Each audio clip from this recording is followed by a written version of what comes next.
What's going on, everybody, and welcome on in to episode 313 of the Garage Beers podcast, brought to you proudly here on the OBR streaming network. Again, the OBR is your home for the oldest, largest independent Browns coverage site in all of the land. So make sure you get over to the OBR.com, you hit subscribe, and you can join the mess. I'm on the message boards all the time. It's a good time over there. Lots of good info, lots of good conversations. And you get stuff from the insiders, you get Rumor Central, all that stuff happens at the OBR.com, plus the great written content. And you get the OBR streaming network where 4 nights a week, still, even in the dog days of the off season, we got shows coming at you. And then Wednesday, we bring you this fun show on Garage Beers where we crack open a beer and we talk about, we're going to talk about the Browns tonight. First time we've done that in a while, really. But we're also going to talk about the Guardians a little bit. And at about 9:30 tonight, we're going to have Tim Alcorn, the radio voice of the Cleveland Cavaliers, what I thought was going to be a very celebratory type of environment for that conversation. Things changed pretty dramatically last night, but we'll get into all that at 9:30 with Tim Alcorn. And we've got a lot more coming. So we're glad you're here. We're glad you're joining us. And we hope you have a good time. If you're watching us on X or Facebook or YouTube or Twitch or wherever you're catching us, jump into the comments. Feel free to join the show. And, you know, we like to interact with you throughout the whole show, so make sure you are tuned in there. With you, as always, I'm your host, Michael Keefe. Find me online at Garage Beers Mike, and joining me out in Seattle, Washington, find him online at Garage Beers Joe, sort of. It's Joey Whalen. What's up, Joe? What's up? I've enjoyed the past week of just complete obliteration of the city of Detroit. I know. I mean, just on both sides with the Cavs in Game 7. We have the first 2 games of this Guardians-Tigers series are looking very good. Third game, a little bit of a nail-biter, but it looks like we might work out of it here momentarily. Oh, yeah, we'll see. What we did? Did we? we? Did. Did it happen? Yeah, we did. All right, It good. worked Yeah, out of it. On to extras. So, it's been fun, hasn't it? Living off that. And actually, I got a buddy. He's one of my best friends, just one of the best dudes I know. I actually saw him tonight. He lives in Toledo, huge Detroit guy. Like all the way, everything Detroit. And he's a great sports fan, but man, he loves to talk shit. And so the game happened last night, and he's still salty, obviously, over the Cavs beating the Pistons. And he sends me a text this morning, something like something about their choke job or something about how bad. I don't remember. I don't even remember. But I remember going back to him going, what did you watch it with the Pistons? Were you watching it with the Pistons? Because they're at home watching it because of the Cavs. Don't try to talk to me. And I saw him tonight. They're in Berea for his daughter's softball game. And I went out just to hang out for about an hour. And I was like, what are you talking shit about? Oh, he likes to he's like, oh, great. Now my TikTok's going to have your video on it again. Like when the Cavs beat Detroit, he's like, that's at least 4 more of your videos I got to watch. Yeah. So then I went back to him and I'm like, oh, hey, do you want me to start making Tigers recap videos of the last couple games? Do you want me to make some Tigers recap videos? I like owning rival cities. Michigan. I like it. Yeah. Just love it. It's part of Tigers are a bit on the ropes. Tigers are a bit on the ropes. I mean, that they are just idiots. It's horrible. And even when they had like Carpenter in the lineup, he wasn't producing. It's not like they're missing anything from these injuries. It's like they are just bad. Except Bradley Green. Who's fine. Leading the AL in batting right now. Yeah. Obviously Tarek Skubal out. That's really bad for them. Tough. But if anybody else was playing well, like let's say other guys were playing well, but they were just losing games, you could be like, yeah, having Tarek Skubal out is really hurting them right now. And it certainly is hurting them. But like, so Tarek Skubal is going to come in. What's he going to do better than what they did tonight? They gave up a run in the ninth. It's 1-1 in the 10th inning. It's not going to get much better than that. And that offense is brutal. And they thought they had a great offense, and they do not. Yeah. They're going to have a heck of a hole to dig out of when they start getting healthy. Yeah. But I'm with you though. I love it's part of like, for me, when people talk about, I think this happens especially in college sports, when they talk about like, oh, well, we want our conference opponents to win. We want them to win. I never want my conference opponent. I never want my rivals to win anything. I want No. Detroit to lose every game they play in every sport. I never want the Pittsburgh Steelers to win a game or Baltimore or Cincinnati. I want them to lose every game they play. There is no rival, even in college where like rankings matter and all that. You think I ever want Texas to win games? You think I ever want Michigan? No, I would love to see them with 0 wins. Yeah. Miss me with that rivalry stuff. I do not like. And there's a triple for Angel Martinez. So the Guardians have the lead and I'm runner at third with no out. So that's huge. Anyways, listen, again, I said we got a big show coming up. You will notice that Chad's not here.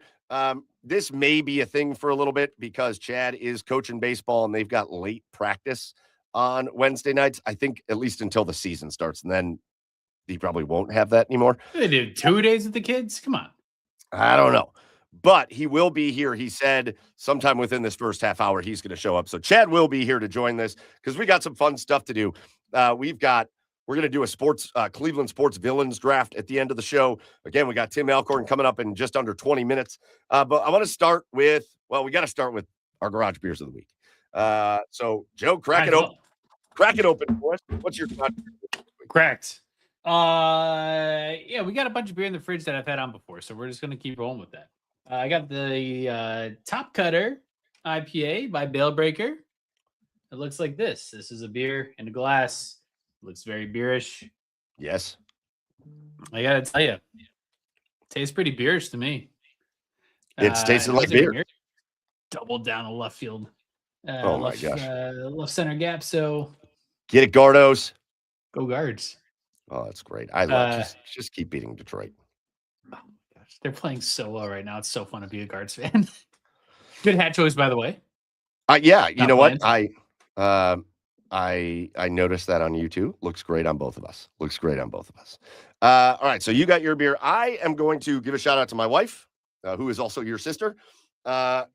She was on a work trip last week. She was gone all week up to Grand Rapids. And if you're familiar with Grand Rapids, Michigan, it's known as the microbrew capital of the U.S. And she hit up a couple of them and decided to bring me some back. So she went to New Holland, and I'm really excited for this. And I picked this one because it's probably gonna get dark when we have to talk. Not when we have to talk. When we get to talk to Tim Alcorn, but we have to talk about last night's game. So she brought this beer back for me. This is the bourbon barrel aged Dragon's Milk Reserve S'mores beer. Whoa. Dragon's Milk Reserve. I love Dragon's Milk. Oh my gosh. I do too. I am trying to find this. I'm going to guess the alcohol content on this is super exciting. I don't know what it is. Once I find it, I'll say, oh, it's 11. It's 11%. It's not terrible. But as you would imagine, it looks like that. And I haven't tried it yet, but I'm really excited for it. Holy crap. Holy crap. All right. That beer is delicious. That is the Dragon's Milk Reserve S'mores from New Holland Brewing. And that is phenomenal. All right. So those are our garage beers of the week. Get into the comments. Let us know what your garage beers of the week are this week. And we'll flash those up. But now it's time for us to dive in to episode 313. And we're going to start with the Cleveland Browns. And we'll spend the next probably 15 minutes doing this. What was that? What'd you just yell? Browns. It's crazy. Oh, yeah, the Browns. Oh, my God. But what we want to talk about, let's have a little bit of fun with this. We're not doing the schedule game. You know, we don't do that until we have Cameron Justice on right before the season starts. But the schedule did come out. I don't know if you saw the video. They did the Street Fighter video. I give it like a B. Yeah, I was going to give it a 5 out of 10. It was funnish. You know, it's man, we could do a whole segment on these schedule release videos. I don't know how I feel about them because some of them are like truly good and like funny and like enjoyable to watch, but most of them are not good. I think the Browns. Here's where I think the Browns have been good at it. I think the Browns have been pretty high on creativity with theirs. Like, I don't think they're always going for just straight funny. Right? Like, in my opinion, nothing will ever top what the Tennessee Titans did when they just went and showed the logos to random people out on Broadway. And they were like, what team is this? And it was just like the worst answers. Clearly people had no They idea. did a pretty good one this year too. They did a doppelganger on Broadway. The Titans are funny, but they just have a built-in collection in Nashville of morons. Yeah. It's like, hey, we want to interview morons because it's always funny, and just go to Broadway, and you're just going to find a slew of morons. I think the Browns usually try to go more like creative on theirs. They've done some funny ones. That Pete Weber video they did was all-time great. That was good. All-time great. But let's talk about the Browns schedule. And what we're going to do is just kind of go through it and just talk about like kind of the most interesting thing about each matchup. And by the way, here's the comments rolling. I was wondering where everybody was. Chef Brian K's here. Hey, Mike. Hey, Joe. What's up, Chef Brian K? Noddy says, idea fine, execution, Matt. Okay. All right. That's fine. But here's the schedule, and you will see, I think right off the bat, one of the most interesting things happens. And that is that the Cleveland Browns in September, the middle of September, are going to start their season with back-to-back games in Florida, as they are going week 1 to Jacksonville to take on the Jaguars, and then they're going week 2 to Tampa to take on Baker Mayfield and the Tampa Bay Buccaneers. And right off the bat, I don't know whether I think it's good that they're going to Florida early, or whether I'm mad about it. I feel like you kind of want those games later in the year, right? Get out of the cold a little bit. I don't think it does a lot of preferable weather treatment to go there in September. It's probably be hot as shit, to be honest. Blistering. So hot. But also, I do feel like maybe this is just because the Browns lose everywhere they go. So maybe this is just not a good opinion. But I feel like when you play a Florida team later in the year, I'm almost mad that we're on the road, because I'm like, we're the ones that get some kind of advantage if it's cold against a Florida team. Yeah, true. But I also think, here's where I think I'm not so mad about it. They're going to be coming off brutal hot practice season. Yeah. Because it's going to be hot here. It's not going to be Florida hot, but it's going to be hot. And they're going to be out there practicing, so they're going to kind of be used to it. I think you hit Florida, again, it's not hot down there, hot. It's not 100 and some down there later in the year. But I think you hit Florida later in the year, and the heat could affect you a little bit differently because you're used to cold temperatures. Yeah. So sure. I almost feel like being on the road in Florida early kind of takes away the heat advantage, because we're dealing with heat and so are they. Yeah. Yeah. I think, you think about like stupid, like cramping injuries like that. I feel like it hits you harder in the winter months because you're not in the heat. Your body's not used to losing as much fluid when you're practicing in Berea in December versus practicing or playing in Jacksonville in December. Right. And so, yeah, it can have a little impact to it. Yeah. Listen, I love this. Shout out to Phil. Phil's going to roll in the Tampa game to a visit with his in-laws in Clearwater. Love that. And then Chef Brian K with a very funny comment. Sounds fun, at least half of it. It's up to you to decide which half he meant, a visit with the in-laws or the Browns game. One of those two. Yeah, honestly. Sounds like fun. Either way. And of course, Phil says, I don't mind my in-laws.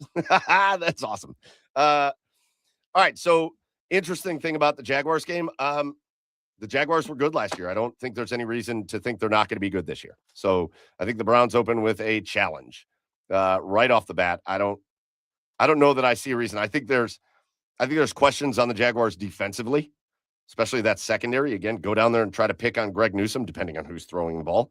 Obviously, you're going to see the new Browns, the new wide receiving core, all that stuff. But I think this is one of the bigger challenges that I see on the schedule. And I love to pick on Jacksonville, but they're coming off a great year. Trevor Lawrence coming off a really good year. They seem to have found something with their new head coach last year. And I think this is one of their tougher games. Yeah, I think you're probably right on that. I mean, I just have a hard time believing that they'll maintain any sort of consistency in Jacksonville. I don't know. I don't see it on paper in that roster, but they played incredible last year. I don't want to take that away from them, but it's kind of fun to have this matchup of like our closest trade partner over the past 3 seasons. What is it? Somewhere around there. We have multiple picks, and obviously, the Newsom trade. I am an idiot. There's a Greg lot Newsom is with the Giants. I don't know why I forgot that. I'm an idiot. Did he? Shut up. Was that in the Shout out offseason? to Nutty. Oh, Yeah, it was. Yep. all right. Well, it's kind of fun to see like who wins those trades, and Yeah. I agree. It depends on who's throwing the ball. I don't know if there's any good option that makes me feel like, oh yeah, that gives us the edge against Jacksonville. But I'm excited to see the new wide receiver core come out. I think that'll be a good coming out party. Low expectations for that first game right now. Yeah. Then you go to Tampa, and obviously the thing most people are going to bring up as an interesting point about the Tampa game is going to be Baker. But I think there's a lot of interesting things here when you talk about the Bucs. They're not going to have Mike Evans for the first time in forever. They've still got a good receiving core. You're going to have to watch out for Ibuka, and we'll see if, we'll see how the rest of the team plays from receiver. But I personally think this will be a really fun matchup because assuming Spencer Fano is your starting left tackle, this could be Reuben Bain, the outstanding edge rusher from Miami that got taken by Tampa in the first round of the draft against Spencer Fano, going head-to-head in that game. I think that could be one of the most fun things to watch. Yeah, no doubt. It's always fun to watch Baker play, and especially in a revenge game. There's going to be some extra swagger on his side, so we'll see how that plays out during the game. But he does have Stefanski to chirp to on our side this year. He gets to see him twice a year with Atlanta, so maybe the heat won't be as bad between him and the Browns. But I think that'll be a really good matchup. That Tampa Bay offense is really, really fun to watch at times, especially when Baker's slinging it. So I think that's it'll be a really good test of our secondary, and to see kind of where we're at in the season, facing one of the probably the most prolific offensive threat we have all season. Nah, I don't know about that. I mean, from a throwing perspective, what? Maybe Cincinnati? Yeah, for sure. Might be better. 100%. Baltimore will be better. Yes. Yeah, but we own Joe Burrow and Jamar Chase, so it's like, I don't know. That's fair. That's a good point. All right. Then they come home. And so it's a 2-week roadie to start the year in Florida. Then they come home. They get one game at home in September, and that is against the NFC South reigning champions, the Carolina Panthers. You've got the offensive rookie of the year, Ted McMillan, coming in. Bryce Young kind of found himself a little bit last year, although I don't think he was ever really all that good. They had that was wild Rico Dowdle experience where he just was amazing for like the season. They tried to improve their defense. They tried to improve their offensive line. So I think this is an interesting one. Again, it's a division champion, but I don't know if I'm trusting that again this year. I think maybe the most interesting thing about this matchup is how do the Browns and the secondary, how do they deal with Ted McMillan and the offensive rookie of the year going into his second year? Yeah, I kind of feel it's almost like two teams on a very similar plane. Just one has a division title because their division sucks. But, I think not skill wise, just maybe team play wise, they're probably on par with each other. I still think the Browns have just such a stupidly phenomenal roster year on year, and they suck with it. But on paper, they don't have a quarterback roster. Yeah, I mean it's huge. it's a huge gap. It's a big part of it. Piece of parchment, man. But I mean, on paper, I take the Browns 10 out of 10 times against the Panthers. Yeah, I agree. Ted McMillan's like the threat of that roster, but other than that, I like that matchup for us. All right, then we stay at home Thursday night football. So a short week, Thursday, October 1st. It's the Pittsburgh Steelers. Again, they got to wait forever for Aaron Rodgers to be like, yeah, I'll totally come back and play football again. So Aaron Rodgers is going to be quarterbacking the defending AFC North champion Pittsburgh Steelers. They famously wanted a wide receiver in the draft, and they overshot their shot, and they wound up with who I think is going to be a pretty good offensive lineman. I just don't know if he's going to be ready. Ball game Guardians. Shout out to them. So they've taken the first three from Detroit. What's the most interesting thing about this? It's Pittsburgh. It's Thursday night. I actually think the Browns are pretty good against Pittsburgh historically on Thursday night football. Yep. And it's in Cleveland. This is no matter how, unless the first three games go 0-3, which obviously is very possible. But if the Browns come away 1-2, 2-1, whatever, out of those first three games, I think this is a chance for the Browns to like kind of make a statement and say like, okay, we have this phenomenal roster, and now we figured out how to get just at least mediocre quarterback play. And with that, and I know I'm making assumptions here, but with that, we can win a bunch of games. And I think if this is their chance to be like, yeah, you won the division, but Aaron Rodgers isn't going to beat us. We're not worried about anybody on this offense. DK Metcalf, all right, fine. He'll do whatever he does. But we're going to come in and we're going to take care of business against the Pittsburgh Steelers. Like this to me is like a statement game opportunity. Yeah, I totally agree. And this is like, I think that will be the test that either this game will be the straw that breaks the camel back, or like gives us a little hope to be like, okay, like maybe they got something this season. I think, the first 2 games would be very tough. I think the most winnable game is obviously the Carolina game, but against the Steelers, I agree, on Thursday night at home, like they have a good shot of maybe making some noise here. And you have Aaron Rodgers on his farewell tour, so you got to make a statement against him. There's nothing very inspiring about him, and to be honest, there's not a lot inspiring about the Mike McCarthy team. And so we'll see how that goes with the Steelers. We're going to go to the end of this column here because I knew this was going to take a minute, but I see our special guest just popped into the background too. Oh, just yeah. He's just one of our favorites, and I'm not going to make him sit here and watch us go through the rest of this nonsense. We have other nonsense to get to, but let's go to the Jets real quick. And it's a vastly different team. I don't know that it's a vastly better team, but it's a vastly different team. Geno Smith was going to be the quarterback, unless for some reason Cade Klubnik wins the job. Breece Hall, we know, had a career year. Garrett Wilson, we'll see if he's healthy at this point. They brought in Omar Cooper. They brought in Kenyon Sadiq, the tight end. They brought in David Bailey, the edge rusher. So they got 3 really good players in the first round of the draft. But again, to me, and they stole my favorite player in the draft, D'Angelo Pons, out of Indiana, which really pisses me off. But I think they're going to be a better team than they were. I just don't see. They're kind of like on a Browns trajectory almost. Like they're building up their roster, God but bless there's no quarterback there. Like the Browns roster is really built up kind of at this point. They just need the quarterback. The Jets need several more pieces, but the big one is still a quarterback. Geno can do Geno things, but what's the most interesting thing? I think we may just go back to kind of the most interesting thing about the Buccaneers game, which is you're going to get one of the top edge rushers in the class in David Bailey going up against Spencer Fano. I mean, he's just going to keep getting tested over and over again.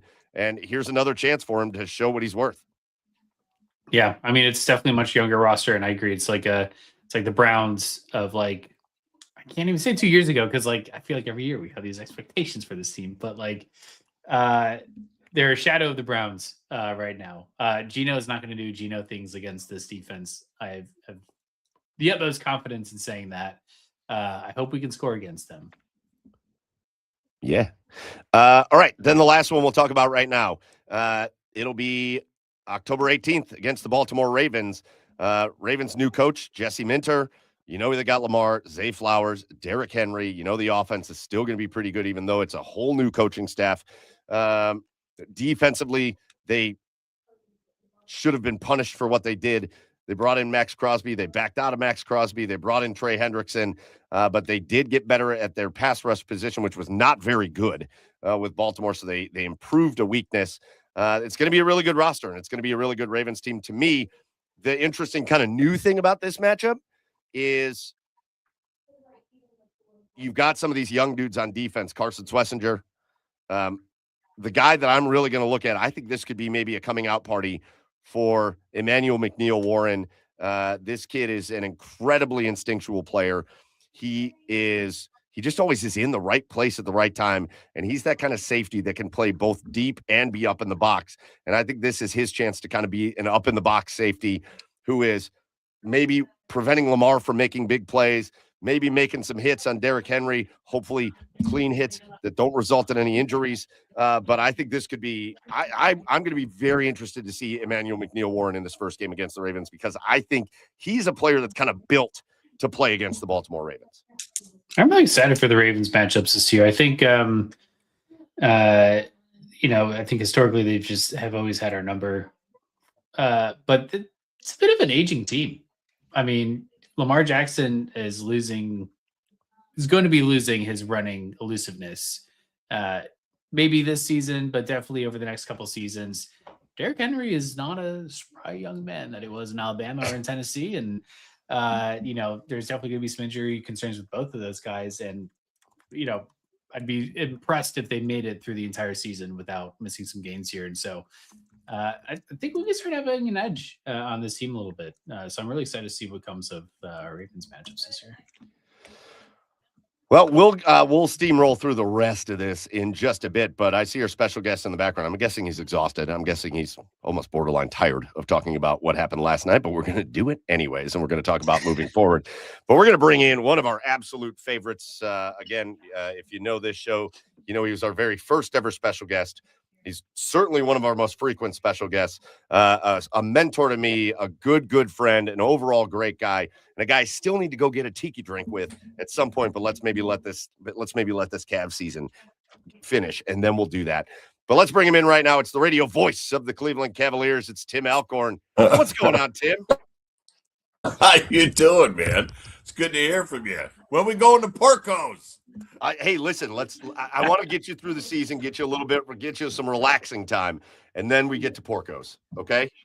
All right, that's the deal, man. Great to be with you guys. Always fun, man. I love coming on this. How's the setup there in New York? They got you up at the Plaza Hotel? I'm not allowed to say what hotel I'm at. I know that. But we're doing okay. And listen, the sun came up this morning. Yeah. Life goes on. And for the Cavaliers, let's hope they have short memory. I think they do, and I think they're going to come out tomorrow night and respond just fine. So Tim, I didn't even ask because I know you're busy. You're doing a lot of shows. You got your games. You've had no breaks. You've had zero breaks. But did you bring? You usually bring a beer on. Did you find a beer to bring on, or do we not have one tonight? No, I figured it was a long shot. I just left the team dinner. I do have ice cream. Hell yes. That is the first time anybody's brought in garage ice creams. I got my ice cream, 9:30 at night. What else would I have? Hell yes. I love it. All right. So Tim, it's been, I don't know. Give me a word for you. I've got a couple words that pop into my head. But give me a word for you that describes the Cavaliers' playoff run so far. One word. Wow. There's a few. It's been exhilarating. It has. I mean, it's been maddening. Maybe that's another word. I don't know if those two words go together, but kind of the up and down of these series has just been incredible. The highs, the lows. I was talking to somebody within the organization during the Detroit series, and they're like, the emotional toll that it takes, because when you lose a game, you feel like the world has ended. Like, oh, we're not going to win another game. Like, we're done. And then when you win a game, you're thinking, wow, we're going to win the NBA championship. I mean, it's incredible. The wave of emotions that you feel, and you try to even those things out. So exhilarating in the fact that it's just so much emotion, but maddening in the fact, just as a pure basketball guy, the play has been so up and down with the Cavaliers, and you can't quite figure out why they haven't been able to put things together consistently. Isn't that the charm of the postseason though? Like, isn't that like my word is consistent? They're consistently just erratic and inconsistent. And you can expect just something wild each night with one of these games, like on one spectrum or the other, from one quarter to the next, like every game. I don't know if there's like a singular game, maybe aside from Game 7 against Detroit, that we've consistently put together 4 quarters of good basketball. And so it's kind of like we're just expecting the unexpected each night, and somehow they're still pushing through. And it's they're giving you some of the best basketball you've seen, and then definitely some of the worst. Joe, it's a great point. And I think Kenny Atkinson has even brought that up, that there hasn't been that consistent level of play throughout a game, except, as you just said, Game 7 against Detroit. I'll tell you what, I thought for 40, 41 minutes last night, the Cavs played as good as they could play. I mean, schematically, strategically, everything I think they had put into the game plan. Not that I see the game plan before the game, but it was working. I mean, they pretty much took Karl Anthony Towns out of the ball game. They had Jalen Brunson held in check. Offensively, they were doing some things that were efficient. They had some turnovers. Again, that's going to happen, and I'm sure we'll talk about that. But they had some turnovers. But for the most part, I thought the offense was running pretty well. And then the roof caved in those final 7 minutes. So, but I thought for 40 to 41 minutes last night, they played pretty good basketball. We do have a suggestion from one of our very favorite people in the comments. Phil is not about to put some bourbon from the mini bar in that ice cream, Tim. Let's go. I don't know how the Cavs feel about those mini bar chargers. Yeah, well, Phil, if you want to pay for that bourbon in the mini bar, I'll send the tab to you. Yeah, you know what those New York mini bar bourbons cost? Woo! Yeah, you can have a full night. Man, there goes my per diem.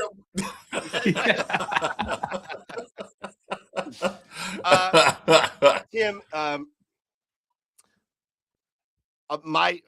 my word is that this whole process, as enjoyable as it is to be one of the Final Four teams, and you should never take that for granted, right? Like, God, Tim, you were sitting there watching us talk about the Browns. Well, we have this Cavaliers team that's one of the Final Four teams in the NBA. You got to be grateful for that. It's also just been a grind. You brought it up, that emotional roller coaster, ups and downs. And, there's nights where I got to remind myself, like, don't yell at the kids, right? Like, it's not that big of a deal. But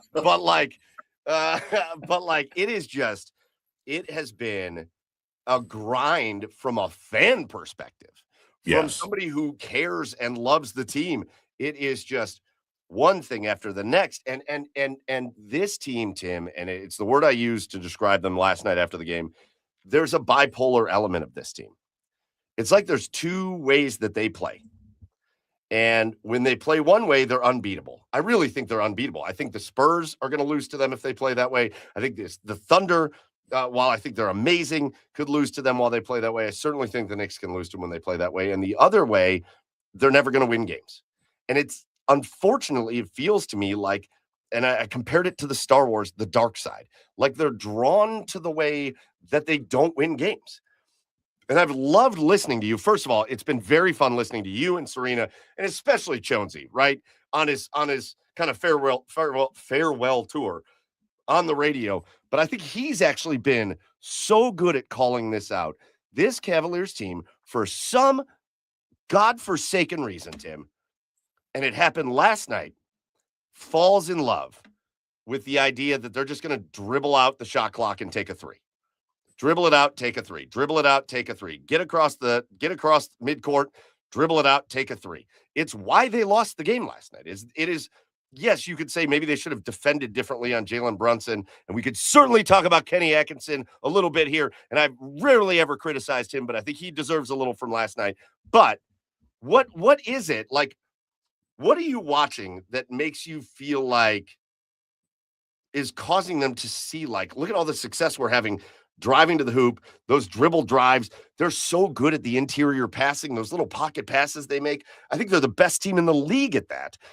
They're so good at getting the big guys going underneath, and then the kick out to wide open shooters, and then they just stop playing that way.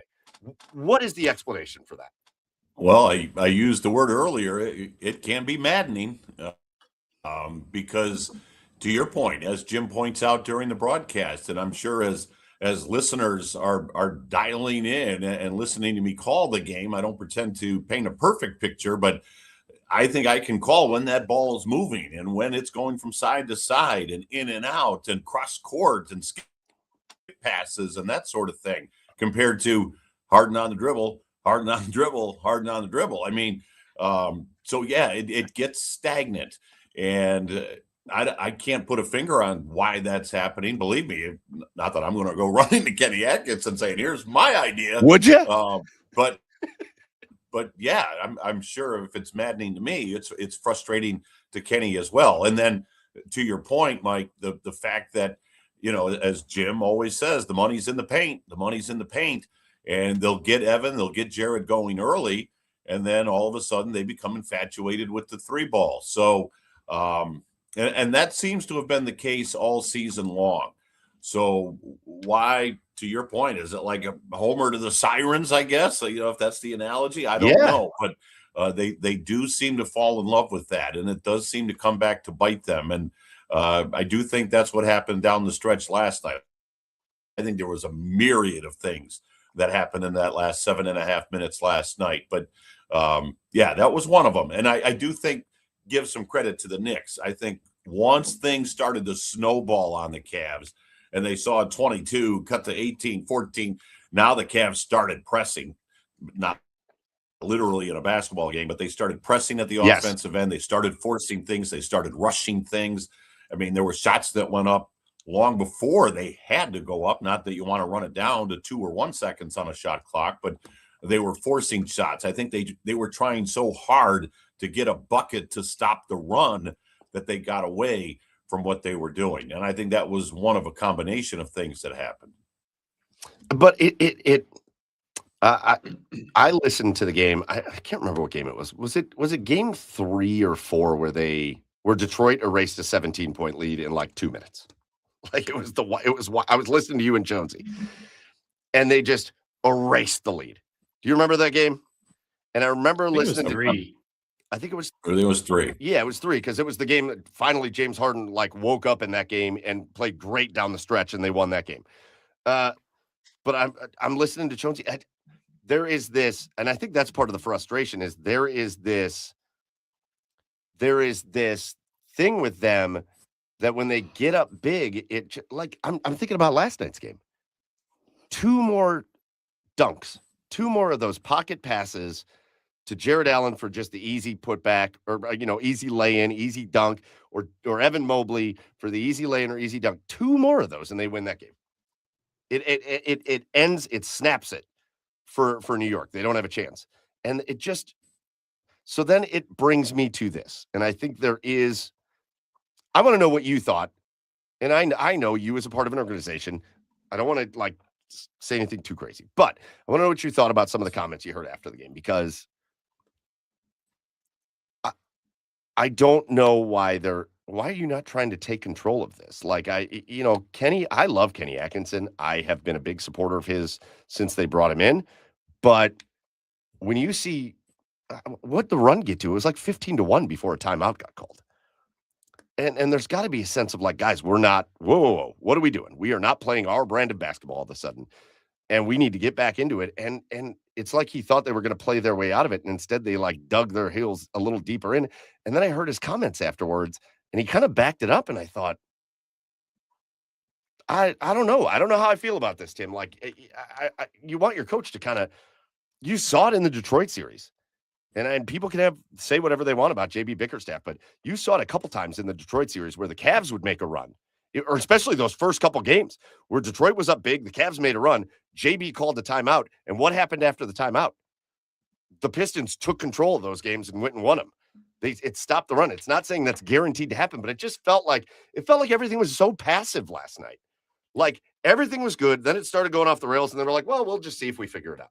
And that's probably too simplistic, but that's what it felt like.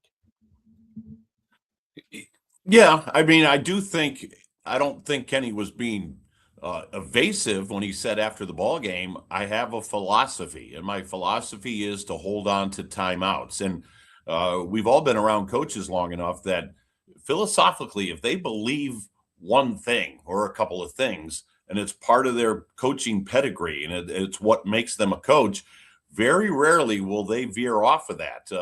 For example, if the Cavs are up 3 and the other team has the ball, Kenny's fouling, right? That's his philosophy on it. I am fouling. I'm not going to give them a chance. So if his philosophy is, I want a timeout or 2 coming down the stretch, no matter what that run is, then that's his philosophy. Now, last night, believe me, I was sitting there calling the game going, well, I didn't on the air, but I'm thinking, I might want to get a timeout. But again, I'm not in Kenny's mind. I don't have his, Kenny's philosophy book in front of me. So, and I'm sure he was thinking the same thing that you were just talking about, Mike, that, man, if we just get a bucket to stem the tide here. It didn't happen. Now, tomorrow night, does he take a timeout when the Knicks go? And they will. When they go on a run, he probably will. But, I have to take Kenny at his word that he wants that timeout. He wants that timeout in his pocket if it's coming down the stretch, because I've called games where the other team doesn't have a timeout. They have burned their timeouts.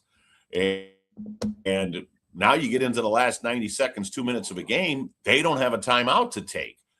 So there's a yin and a yang there. But, yeah, as a fan, I'm sure you're going, call timeout. But if his philosophy is we're going to fight through this, we're not going to blow a 22-point lead, but then it did happen anyway.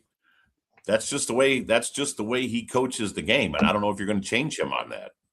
All right, we're going to talk about one more thing where I have to vent a frustration, and then we're going to get into the rest of the series where I want to get back into optimism because I love this team too much, and it's so fun to be in the Eastern Conference Finals. But we got to look forward. But before we do that, it feels like now we're bringing in a special guest.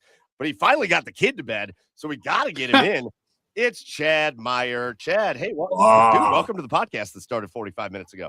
Hey guys, did I miss anything? Is Tim here yet? You missed my ice cream. I got ice cream. All right. Here. Yes. Tim got ice cream, and Phil is not a bot in the comments volunteered to pay for the bourbon mint from the mini bar. Where's my camera? How about that? Mint, schoolyard mint chip. Huh? Ooh. All right. Hey, listen, guys. I know.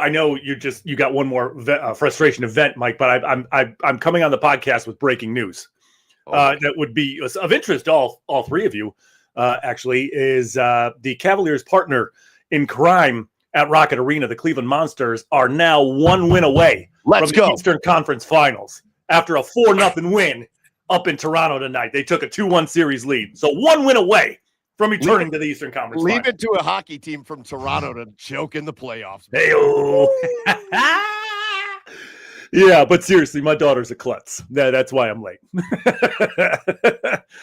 Okay. Yeah, she everything was going great. Everything was going great, and we got home from practice. I said, "All right, we got to go shower. We got to go to bed." So, and if you walk in, my laundry room walks in this way. You make a right, and it goes into a hallway where our bedroom is. My wife's bedroom is. The cat was in there. She likes to go pet the cat. She thought I went upstairs. She thought. And I'm messing with the laundry, like trying to put a load of laundry in. All of a sudden I hear, and then she did like a head first dive into the drywall under the side of the steps. And I go, what the hell just happened? And yeah, so there was a lot of tears, a lot of ice in the ankle. And so, yeah, that's actually the biggest reason why I'm late. It wasn't really bad because she goes to bed pretty quickly. She falls asleep pretty quickly, but it's her tripping over her own feet, I guess, is why I'm pretty late. But I'm here. I'm glad to be here. Tim, great to see you, as always. Great to see you. Always Joey? Great to see you. Yeah, Joey, you too. Mike, you're there. Mm-hmm. I was gonna say I hope Garage Beers Hazel feels better, and I'm still gonna put that on her. But for sure. I hope you headbutt the. Well, actually, you should. If you headbutt the drywall, you're gonna need a whole new half the house. It would crumble. The foundation would crumble. Tim, all right. My last frustration before we go forward, and a lot of people are gonna bring this up, and it's the way James Harden has played throughout some of this, and. Obviously, he's getting up there. He's not in his prime anymore. He's almost 40 years old. But here's my question for you. At least give me your opinion on this. James was rough last night. And I've said through this process, you can win. You have a great shot at winning if you get good James Harden. You can win games with like mediocre James Harden. Just like take Game 7. Game 7, James, he had certain impacts on the game, but he was kind of out of the flow of the offense a little bit. But that was okay. It was all right because everybody else was picking it up. You're really going to struggle to win games if you get bad James Harden. You get turnover-prone James Harden. You get wild shots, contested shots. I feel like last night, I felt like he always thought he was just going to be able to take that step-back three-pointer and make it. and he didn't, and he couldn't. And my question is, at some point when New York is very clearly trying to involve him on the offensive side, or on the Cavs defensive side, they're trying to get him in every action. And you heard Mike Brown talk about it after the game. And I hope the Cavaliers heard this too. And I especially hope James Harden heard this, because there's got to be a bruised ego to this, where Mike Brown was talking about how when he was in Golden State, they would count James Harden dribbles. And he was kind of poking fun at him a little bit, almost like, when James gets dribbling, like, we're comfortable. But at this point in his career, I'm not really sure, when he's playing the way he was playing last night, that I agree that he needs to be on the floor. Like, I know he can still make big plays at all times, but like, Max Strus is a high energy player that maybe could have brought a little bit something down the stretch, or Sam Merrill or whatever. What are your thoughts? I know James Harden's going to be a Hall of Famer. I know he's made some big plays, and frankly, I know that he's had games where he's started off really bad and then finished really good, like that game 3 where they beat Detroit. But like last night's game, he was out there for every minute coming down the stretch, the overtime, and there was very little contribution. There were turnovers. Defensively, he was getting his you-know-what kicked. Just what are your thoughts on, like, do you think he should just be out there at all times? Well, to me, it's hard to say that a guy who's been in the playoffs all 17 years of his career, and a guy who's a surefire Hall of Famer, one of the NBA's 75th anniversary team members, isn't going to play in the stretch run. I mean, teams make mistakes, guys make mistakes. And James Harden, I thought last night, I thought the shot clock wound down too much when the ball was in James's hands. But guys have to move as well. And I thought the Cavs got stagnant offensively. You didn't see, and people that were listening perhaps weren't hearing the movement where guys were slashing. I think when James gets into that dribble mode that you just alluded to, Mike, Cavalier players just tend to stand and watch. Yeah. They still have to move. And you'll see James like motioning to people like, hey, you still need to move. You need to cut. So I don't think that all falls on James Harden. I definitely don't think the defensive issues are entirely James Harden's fault, in the sense that he wasn't matched up against Jalen Brunson. Now, the Knicks certainly took advantage of the way the Cavs operate on the screen. They switch. So it didn't matter who James was covering initially, whether it was Bridges, whether it was Hart, whether it was Landry Shamet. I mean, it didn't matter. That person was going to come and set the screen to create the matchup of Brunson on Harden. That wasn't something that the Cavs said, yeah, we want Harden on Brunson. It was something that the Knicks did to create that matchup.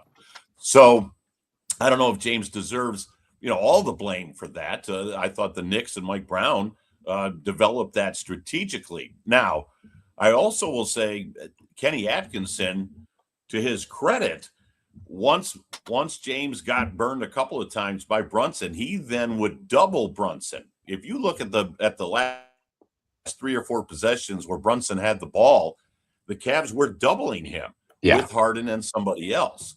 So it wasn't just like, we're going to leave James on this island for as long as it's going to take. I mean, they were recognizing that Brunson was getting his shots off and sending a double. Brunson would get the ball out of his hands.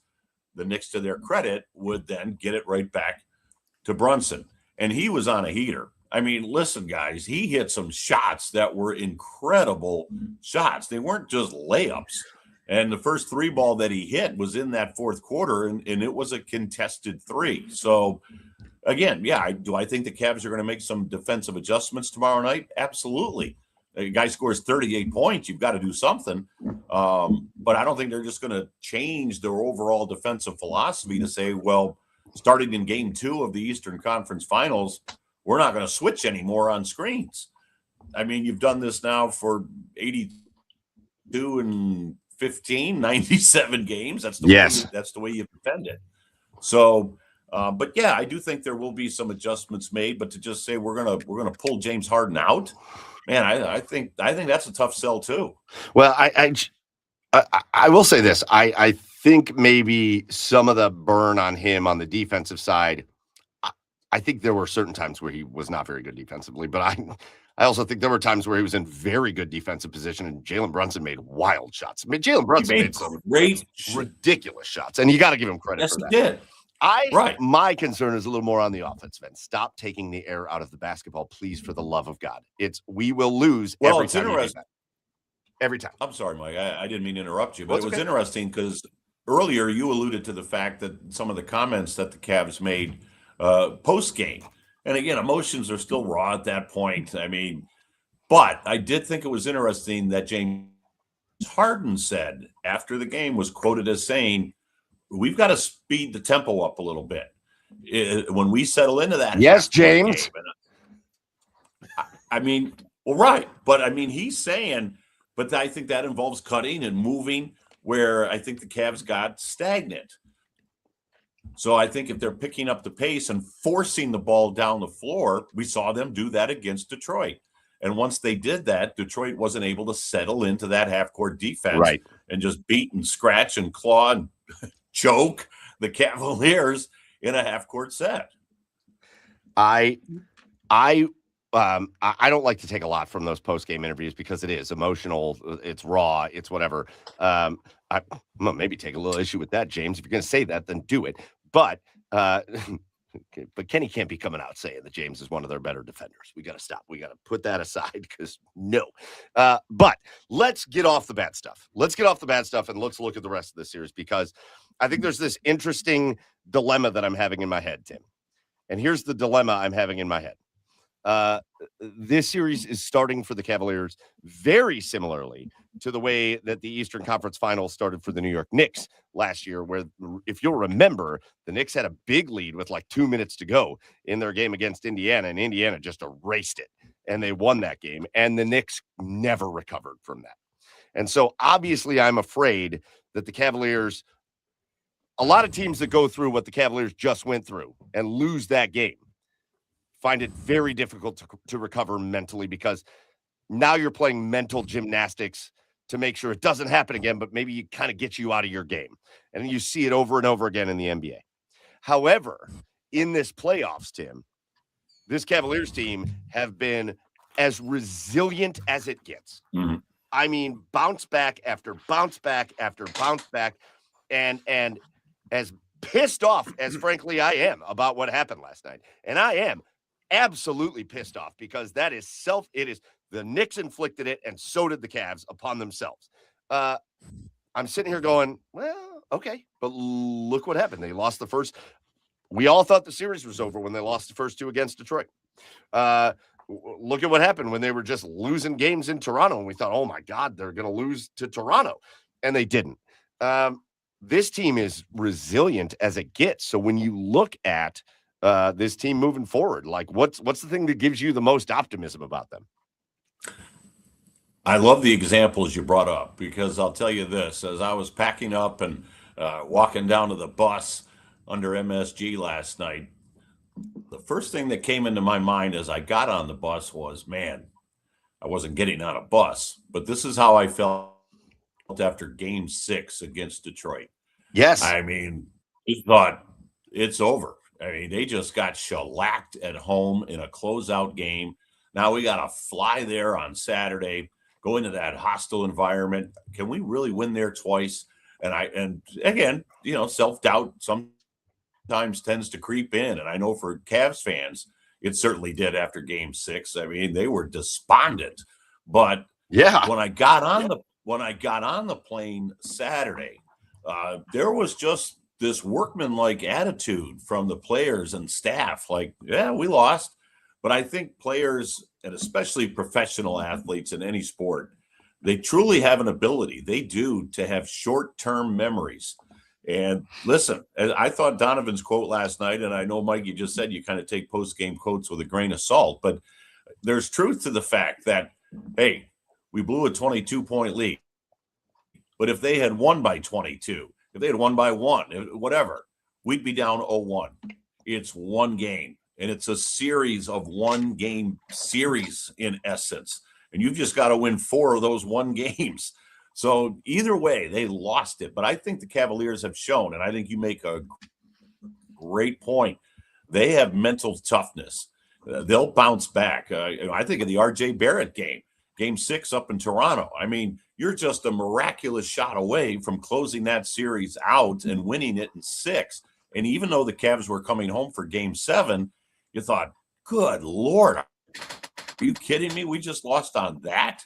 And at that point, the pressure was squarely on the Cavs, higher seed, high expectations. And yet they came out with that attitude in game 7 against Toronto. We've got work to do. We're going to get it done. We got beat by a miraculous shot. We're forced to play one more game now, but we're going to win this thing. Same thing after game 6 against Detroit. I mean, I don't think there were a lot of people, except maybe on the plane and in the locker room before game 7, that thought the Cavs were going to win that game. But they found a way to get it done. Will they win tomorrow night? I don't know. But I don't think they're just going to crawl in a hole and say, oh, we're done. I don't think that at all. I think they're going to come out tomorrow night and give a hell of an effort. I think you're going to see a lot of force and let the chips fall where they may. But I think if people are saying the Cavs are done, they're toast, I think they say that at their own risk.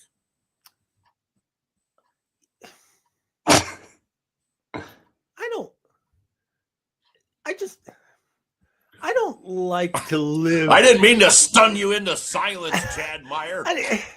Just the thing that makes me uncomfortable, Tim, is I don't know what team I'm getting from night in and night out with this team. That's why I'm like, because I want to be optimistic. I really do, and I am. Like I think this Cavs team is very talented and could easily turn this around and win the next 4. I just don't know. They've just been so up and down through the playoffs and even at points through the season. They make me nervous. Like I'm biting my fingernails going into every single game. I'm surprised I have any cuticles left, Tim. You go into tomorrow night, right? And like I know you say you're not into Kenny Atkinson's mind, but like if we're putting your head coaching hat on for a second, Tim, what type of adjustments do you think they need to make? Because to me, it feels like they just kind of need to keep playing the way they played last night, except for the last 8 minutes. Just kind of keep doing whatever they did. That worked all game. Maybe not the first quarter, because that didn't work so well either. Well, sure. Those middle 2 quarters were sure. great. No, I mean, Chad, you make great points. If you hadn't been plastering your wall where your daughter put the foot through it, this is what Mike and I talked about earlier. The body print was just. But no, I mean, to your point, the inconsistency, and it's been an issue all year long. But when this team plays to the level that they are capable of playing, and we have seen it, I mean, they're one of the elite teams in the league. And so I don't know if that's a mental issue insofar as just bringing it to that edge, game in and game out, or whether it's, just I think they do tend to relax when they get leads rather than just put your foot on the gas. We did see that in game 7 in Detroit, where they never let the Pistons back in it. But, what adjustments will Kenny make? I don't know. To your guys' point, quibbling with Mike a little bit about the first quarter, I thought the first 41 minutes that the Cavs played, they had it. I mean, they had it strategically. They had it schematically. The team, again, there were some turnovers, but for the most part, they were taking care of the basketball. Donovan was having a typical game 1 in a playoff series Donovan type of game, and it slipped away from them. But I think if they go back and just say, here's what we did, if you want to go with Michael's philosophy, 2.5 quarters, 2, 3, and half of the fourth, or even the first 40 to 41 minutes, if we duplicate that and then don't make the mental errors and the physical errors down the stretch, we're going to come out of here 1-1. I mean, think about the fact that Landry Shamit's 3-ball bounces around like a ping pong ball and goes through. If that doesn't go through, Cavs game win, over. I think. And Merrill's shot. Yeah, game over. I mean, Mike Breen said, "Bah," he thought it was in. I mean, if Merrill hits that shot, we all go, oof. Cavs win. So again, there were a couple of things that went the Knicks' way. I'm not excusing that you blew a 22-point lead, but the Cavs, they're right there. And I think tomorrow night they're going to bring it. And I think again, if the Knicks think, well, we've sucked the air out of them, I think they're wrong. Tim, you know I love you, and you know I've called you a mentor for years. You can squabble with me all you want. They scored 16 points in the first quarter, so let's squabble all you want. That's not their finest quarter. I wanted to know. I thought defensively they were fine. 100%, I agree with that. I do want to hear from you, though. This was my last question for you. You brought it up, though. You stole my thunder. We're on mental wavelengths. The Mike Breen, Sam Merrill puts that shot up at the end, and Mike Breen goes, bang! Oh, it's out, and you're like, oh my God. I want to know. So I have to full on admit, I try to listen to you as much as I can. The most missed shot ever. That's what that was. I was in my living room last night watching the game, so I was listening to Mike Breen. I heard him say bang and then not bang, and Mike Breen can't fake bang me. Wait a minute. Huh? But Tim, did you do the same thing? Did you get faked out by Sam's shot? Did you go crazy for a half a second? No, actually, I did not. No, I don't know what my exact call was, but I did not think I was not projecting that it was good, and then had to backtrack. The funny story with that is actually it's with R.J. Barrett. I called that shot no good, and then it went back down. And I felt terrible about it because, and I'm sure Mike feels the same way today. Although Mike Breen's Mike Breen, and I know Mike, he's a great guy, good friend. But I felt terrible. Like I jumped the gun. Nobody's taking that ball coming straight back down through. Well, we get back from Toronto. And on the ride home from the airport, I'm listening to different stations, and I hear the Toronto radio play-by-play of the same call, and he initially called it no good. We literally had identical calls. Yes. With Cavs radio and Toronto radio, where the Toronto radio guy was Barrett off the back of the rim, no good. So it happens, right? It happens. You anticipate something, and as much as you try not to do it, it happens. Well, listen, moving forward, the Cavs down 0-1 in the series. We've been here before. For me, the thing I'm most optimistic about, Tim, is that I actually think the Cavs match up well with the Knicks. I think the Knicks are far and away the most skilled team they have played so far, except for the fact that the other teams that they have played so far are kind of like the Monstars in Space Jam. They just have these freakishly humongous people at these positions that don't usually have freakishly humongous people, and it makes them difficult. Like Cade Cunningham being what he is and being as huge as he is makes him even more difficult. And not that size is the only thing out there, but like when Donovan Mitchell isn't getting dwarfed by whoever he's guarding, it's nice. When it's not that when the Cavaliers are on even footing physically, they can really impose different things. And between that and the matchup that I think is very even with these two teams, and with the Cavaliers' ability to show that they can bounce back, that they're not going to get down on something, and they're going to come out and they're going to learn from things. I still think there's plenty of reason for optimism, and I think that is still there, even if they don't take game 2, which I hope they do. But even if they don't, I still think there's plenty of reason for optimism. I still think this is a very tight matchup series between these two teams, and I think it goes either way. Yeah, Mike, there isn't anything that you said there that I disagree with. Not one. And again, I don't think the series is lost if the Cavs lose tomorrow night. I'd love to go back to Cleveland even up at 1-1. But I don't think all is lost if it's 0-2, because I think the Cavs play so well at Rocket Arena. This could mirror the Detroit series. I do believe as you do. So as I said, we're on the same wavelength. Cavs match up well with this team. I don't think there's a matchup where you just go, oh, the Knicks dominate that matchup. I don't believe there is one on the floor. I think these two teams are going to have nip and tuck games the entire way. Nobody was more stunned than I was when the Cavs were up 20 in the fourth quarter. I didn't have that. So, yeah, I do think those who are just counting the Cavs out, they're doing it at their own peril. It reminds me so much of post-game 6 against Detroit when everybody said, that was their chance. They're done. They're not going to win in Detroit. Really? Well, let's see what happens tomorrow night at MSG. Well, you're going to be on the call. Sorry, I do have one more thing. How cool was it to call an Eastern Conference? Last question. How cool was it to call an Eastern Conference Finals game? Your first Eastern Conference Final game at Madison Square Garden.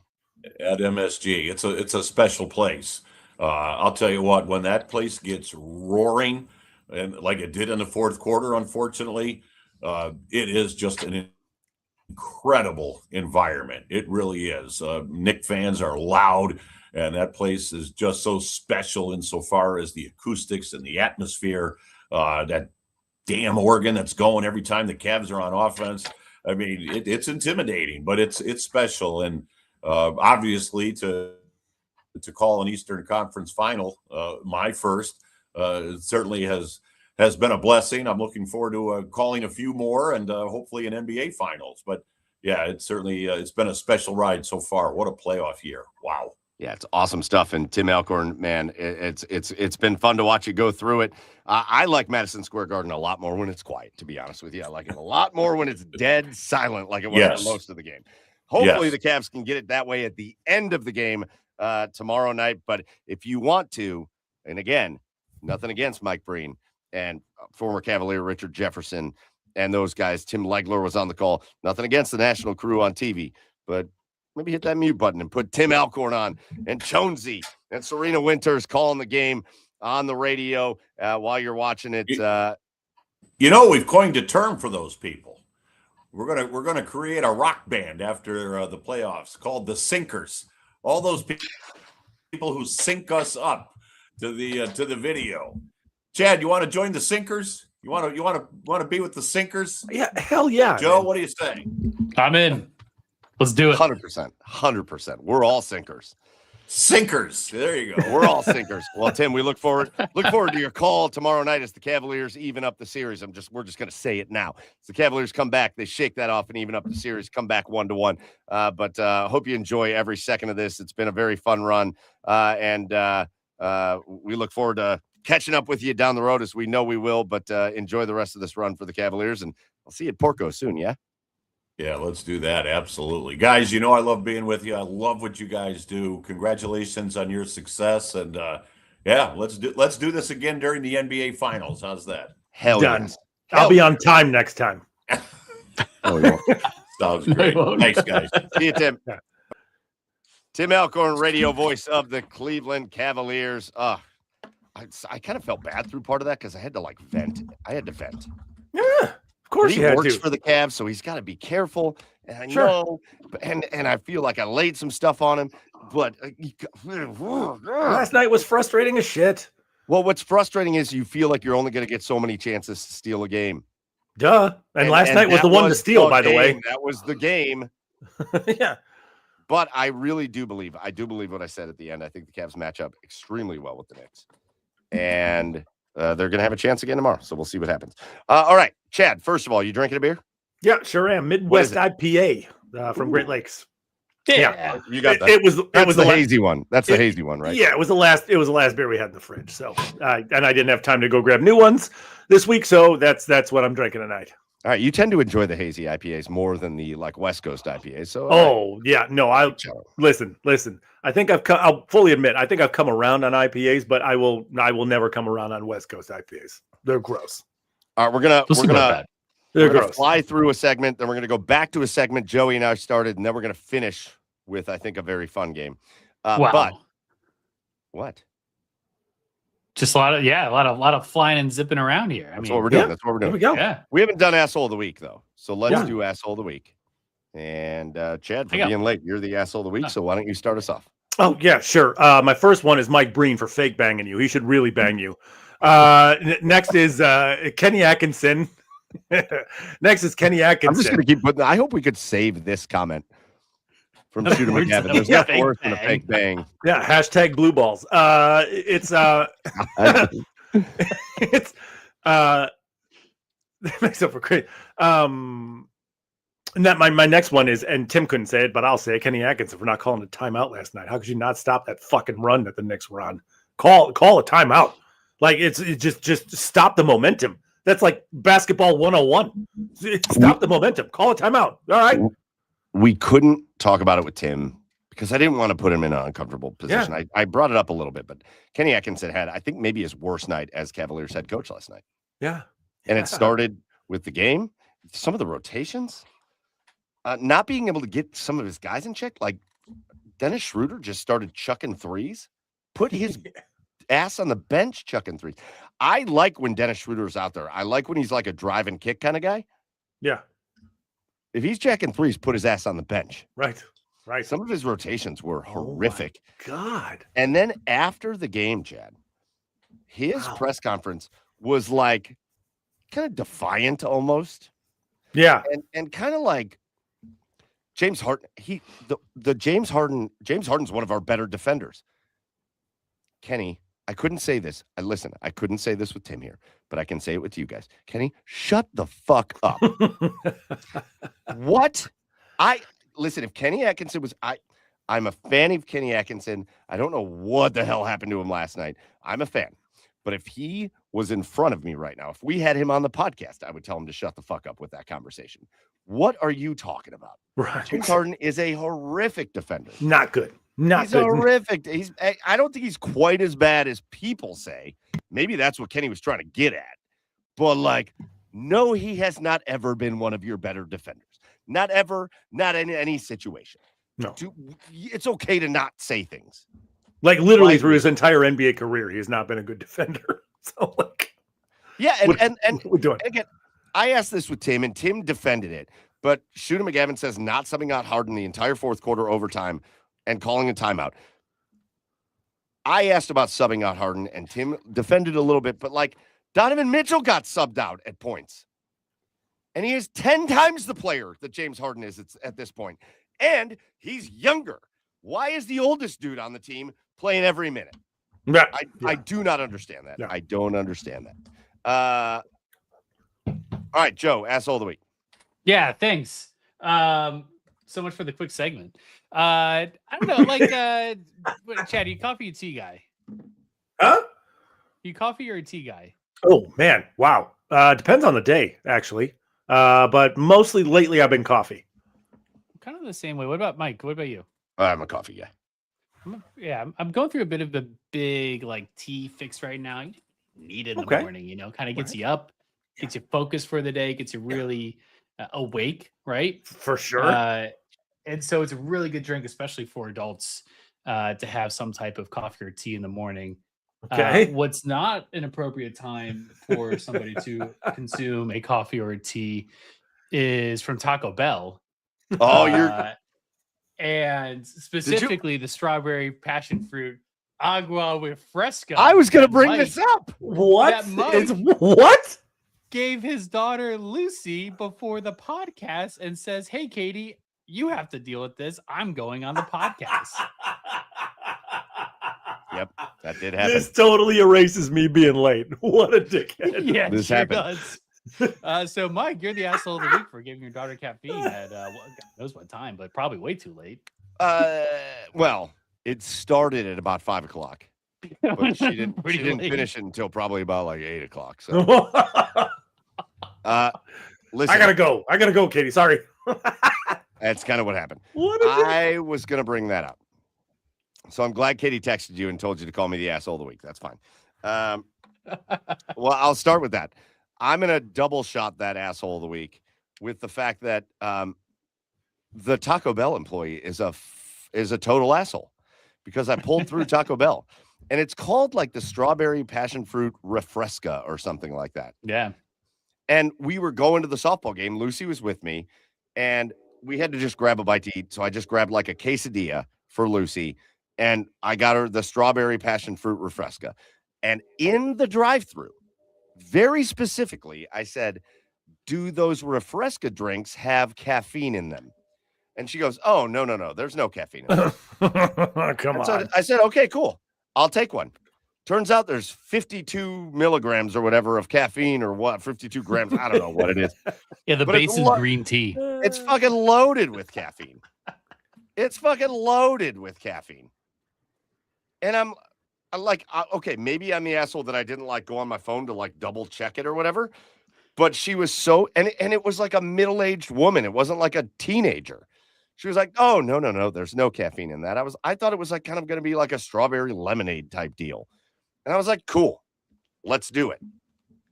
It had a lot of caffeine in it. Lucy was upstairs just bouncing off the walls. Bouncing. I am to blame for this, and I accept my assholery in this, but I will say I did ask the employee, and they told me no. And so I feel like there's a part of me that like tried not to be the asshole, and I know I still am, but like that employee's the asshole too. No, yeah. My asshole of the week coming in was LaShawn McCoy. Did you see LaShawn McCoy? No. What shady Deshaun do? Watson? He decided to weigh in on like Deshaun Watson's going to be the starter, and he comes out and he goes, I got a ton of contacts and I got a ton of ins in that building." No, you don't. Who? Listen, I got a lot of respect for LaShawn McCoy. His NFL career was great. He was a great running back. Oh my gosh, he was fun to watch. Shady man. He was fun to watch. And now he's got a really good podcast and he says a lot of things and fine. But you don't have any contacts. Like maybe he knows some players in the building. They don't know anything either. He came out and he said, "Deshaun Watson's going to be the starter for the Cleveland Browns. I got contacts in that building. I got a lot of sources." He called them sources. I got a lot of sources in that building. No, you don't. I like tried to rack my mind on the Browns of like who he could be talking about. It's nobody. Was Andrew Berry there at the Eagles when he was with the Eagles? Is that like maybe? Do you really think I believe that Andrew Berry's spilling shit to No. But I'm saying, is there any staff there that was at the Eagles? Like, I mean, that's the only like way to even try to twist this into he has some sort of contacts. It was such a clear. Tell LaShawn, or who's going to tell Shady McCoy the Browns are starting Deshaun Watson this year? It's such a clear pull shit out of my ass. But I'm just going to be real confident and say it. Yeah. Like, I'm just going to say it and be real confident about it. Yeah. Good for him. Sources here. What are you talking about? LaShawn Shady McCoy. sources. Shady sources. Your sources are shady. Knock it the hell off. All right. Now we're going back to quick because I'm going to pull this back up, Chad. Okay. Bam. What's so bam? here's what are we we were bamming? doing. Here's what we were doing. We were going through the Browns schedule. We're not playing the schedule game. I don't care who you think's going to win or lose.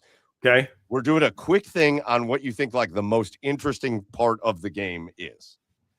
So Joe and I ran through the first column. Then Tim got here a little early. We talked to Tim. So what we're going to do, instead of all of us talking about everything, we're just going to rotate it.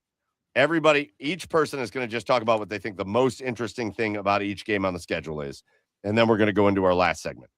And so, Chad, because you haven't been here and we haven't heard anything from you on the Cleveland Browns and their schedule so far, we're going to start right up here with the Tennessee Titans that found out recently that Nashville is going to be hosting a Super Bowl when they have that new stadium put up. Tennessee Titans, Sunday, October 25th, 1 p.m. Chad, what do you think the most interesting thing about that matchup is? Man, I wasn't going to look at this again until August. But I don't know. I think the most interesting thing is to see how Cam Ward's going to come along. Right. I mean, they made a lot of investment in the offense this offseason. So I think Cam Ward's development and how he fares against that vaunted Browns defense. I think that's going to be the most interesting thing about that. Okay. Throw Carnell Tate and how he does against that defense into it because, got to give the Ohio State guy a little love. Joey. Sure, I guess. We talked about the Steelers at home Thursday Night Football, which, by the way, their only game that isn't at 1:00 this entire season, and I freaking love it. Amazing. Now, some games can get flexed. LOL. But that's it. Joe, Pittsburgh, 1:00 Sunday, November 1st. Fuck the Steelers. We're gonna win. We're gonna win. Wait, Aaron Rodgers is leaving that game in a body bag. That's the most interesting thing. Wait, fake fuck or real fuck? I already gave my take on bang. the Steelers. It's the final time we have to see Aaron Rodgers all year. It should be rejoiced. Win or loss, we should celebrate. It's very exciting.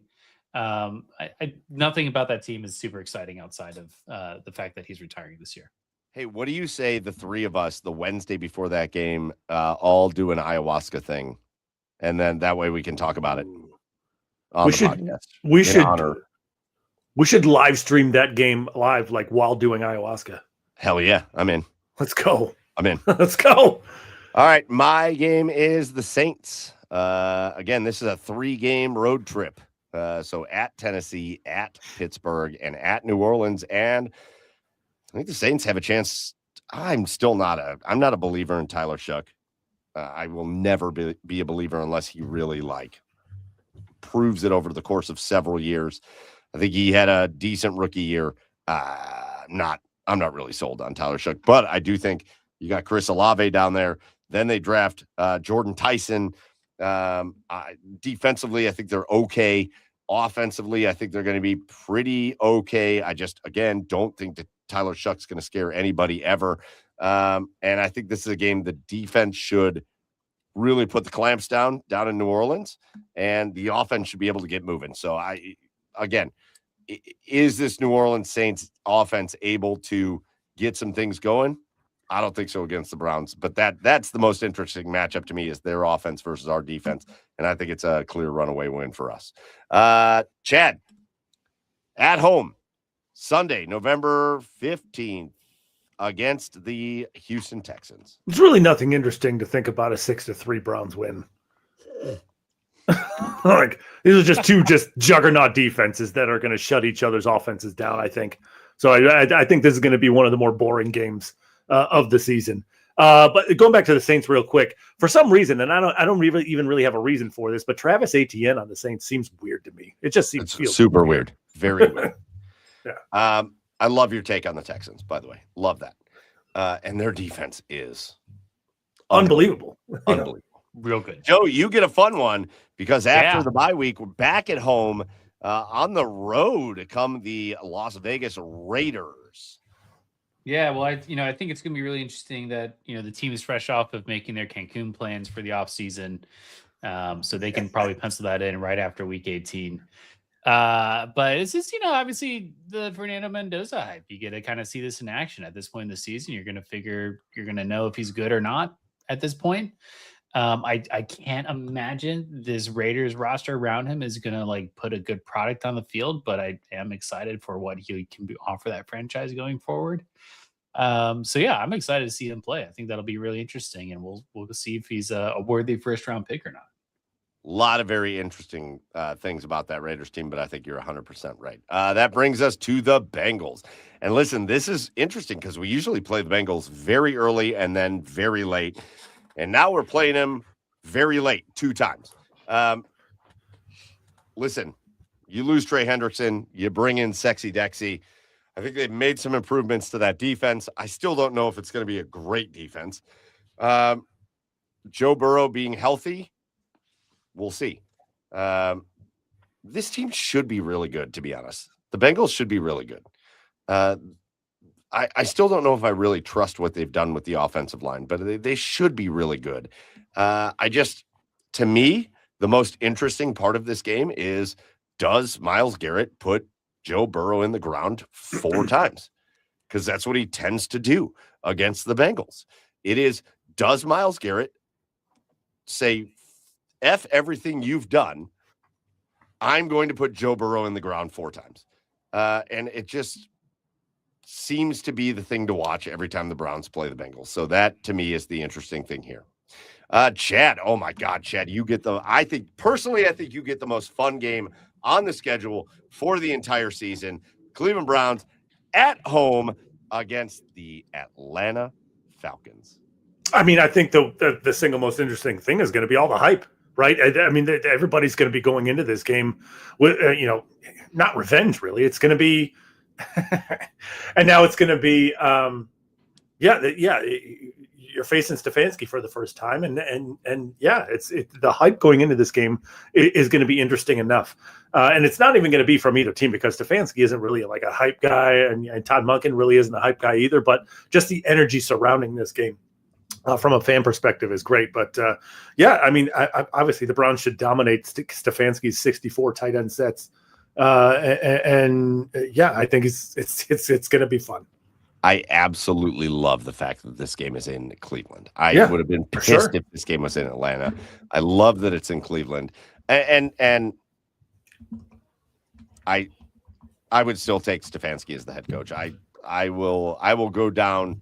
I will go down until my dying days as a Kevin Stefanski supporter. I think he's going to be fine in Atlanta. I like him as a head coach, but I love that this game is in Cleveland. That place is going to be juiced up. All right, Joe, then they go back on the road. And again, I don't know why it feels like we just play the New York teams every year. But we get the New York Giants, Jackson Dart and company, the Giants at the MetLife. Two things. 2 games at MetLife in a season for any team that is not New York should be a crime. Like, we should not have to play 2 games at MetLife. It feels like it happens all the time at MetLife. That is just like the worst turf ever. I don't want to go there.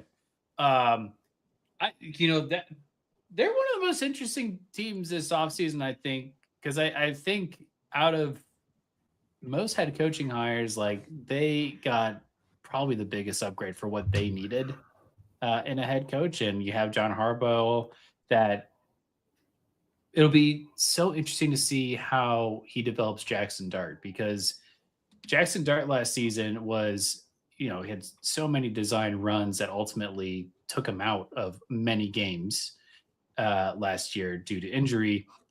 And you bring in a coach like John Harbaugh, who has coached Lamar Jackson and has helped really Lamar blossom into the elusive and just all around dangerous runner that he is as a quarterback. Either that is going to work very well for Jackson Dart, or it's not, because he's not Lamar Jackson and he doesn't have that elusiveness factor to his running game. And so I'm so curious to see how this team shakes out. I think they're going to be incredibly well coached, and I think this is going to be definitely the harder of the New York games that we'll face. But I'm very curious to see how that team develops over the course of this year. Yeah. I get the Ravens. I had the Ravens the first time around. I get them at home, the Ravens in December. And to me, the most interesting thing about this game is, what are both teams going to look like? The health of both teams, to me, is the most interesting part of this. The Ravens took some losses, Tyler Linderbaum and Isaiah Likely, and obviously their entire coaching staff. And again, motivation. We were just talking about motivation of Todd Monken. Phil said it in the comments. Motivation of Todd Monken to beat John Harbaugh. Well, what about motivation of Todd Monken to beat the Baltimore Ravens and prove himself against Jesse Minter and his coaching staff? And the Ravens, look what they did, and Trey Hendrickson and all that. To me, it's, what do these teams look like at the end of the year? Because I think you've got guys that, with the Ravens, could be breaking down. At some point, Derrick Henry's going to start breaking down with his usage rate. And when you start getting into late December, what's he going to be looking like? Is Lamar Jackson going to make it through the entire season? Because we know that doesn't happen all the time. Mark Andrews, he's way more important to the Ravens than he was last year or the year before that, when they had the double tight ends that they could really rely on. What's their offensive line looking like? I just think, to me, the most interesting thing about that second game is what is the health of both teams? Because I really feel like the healthier of either team is just going to win that game. Chad, you get the Indianapolis Colts. Nothing. Ever since I realized, like, I have the Colts, I've been trying to think about an interesting storyline and interesting thing about the game, and there really isn't. The Colts are just kind of there. Like, they're a good football team. Shane Steichens, I think, is a good coach. I guess is Daniel Jones going to prove that he's not a flash in the pan and earn that contract? Is he going to stay healthy? Obviously Jonathan Taylor is always really good. But the Colts are just, they're kind of the AFC, have become the AFC South's Pittsburgh Steelers. They're just hovering around like a 500 football team every year. Yep. And they're not exciting, but they're not boring either. I don't know. I mean, there's really nothing I can point to where I'm like, yep, that's it. That's the one. That's what I'm looking forward to see in this matchup. So yeah, I don't know. I don't know that there really is anything that interesting about this Colts matchup. I've got two quick things. Is Alec Pierce going to prove himself to be a $29 million a year wide receiver? No. But also, if you're, we talk about Ohio State a lot on this podcast. You got the JT Tuimoloau effect on the Colts, and that's just something fun to watch for Buckeyes fans. So there's that. Joe, bring us home with the Bengals. Last game of the year. It feels like this continues to be the last game of the year, and it's going to be the last game of this year. Yeah, the Bengals on a Sunday at 1 p.m. because these teams ain't playing for anything, man. Let me tell you. Maybe they will. I don't know. Who knows? Yeah, I just I like when these games are shootouts. I like when they're like high-powered offenses on both sides going back and forth. Like there can be some of the most entertaining AFC North matchups that we have to watch, and not as stressful as watching the Steelers and Ravens. And so I hope this team comes out with a high note. I think we kind of already covered the Bengals beautifully. We did, Michael, already. So I don't think it's much to add from my end on it. And we'll do the schedule game with Cameron Justice before the season, but this is the schedule. And I think there's interesting things all the way around. I think you guys did awesome at bringing up some things I hadn't thought of. So appreciate that. All right, guys, I want to do a draft, and then I want to actually, quick hitter. Joe, this is just for you, Joe. Joe, let's go. Just for you, Joe. You're getting a quick hitter. Oh, Guardians offense. Prolific. They have an eye. They all have an eye. Like they are taking their walks up and down the lineup. They are capitalizing when the pitcher makes mistakes. That Travis Bazzana 2-run home run yesterday. Oh my good eye, mate. Gosh, good eye, mate. I mean, we have our young studs just exploding out of the gate between him and DeLauder. You have Angel Martinez, who's solidifying himself as an everyday player and a necessity on this team. You have Brian Rocchio. Brian Rocchio, who I don't think is far off from an all-star conversation. The way he's playing and hitting the ball, he's the most clutch hitter we have on our team. I still love him in the 9-hole. Like I think it's just great to turn over the lineup with him at the bottom of it.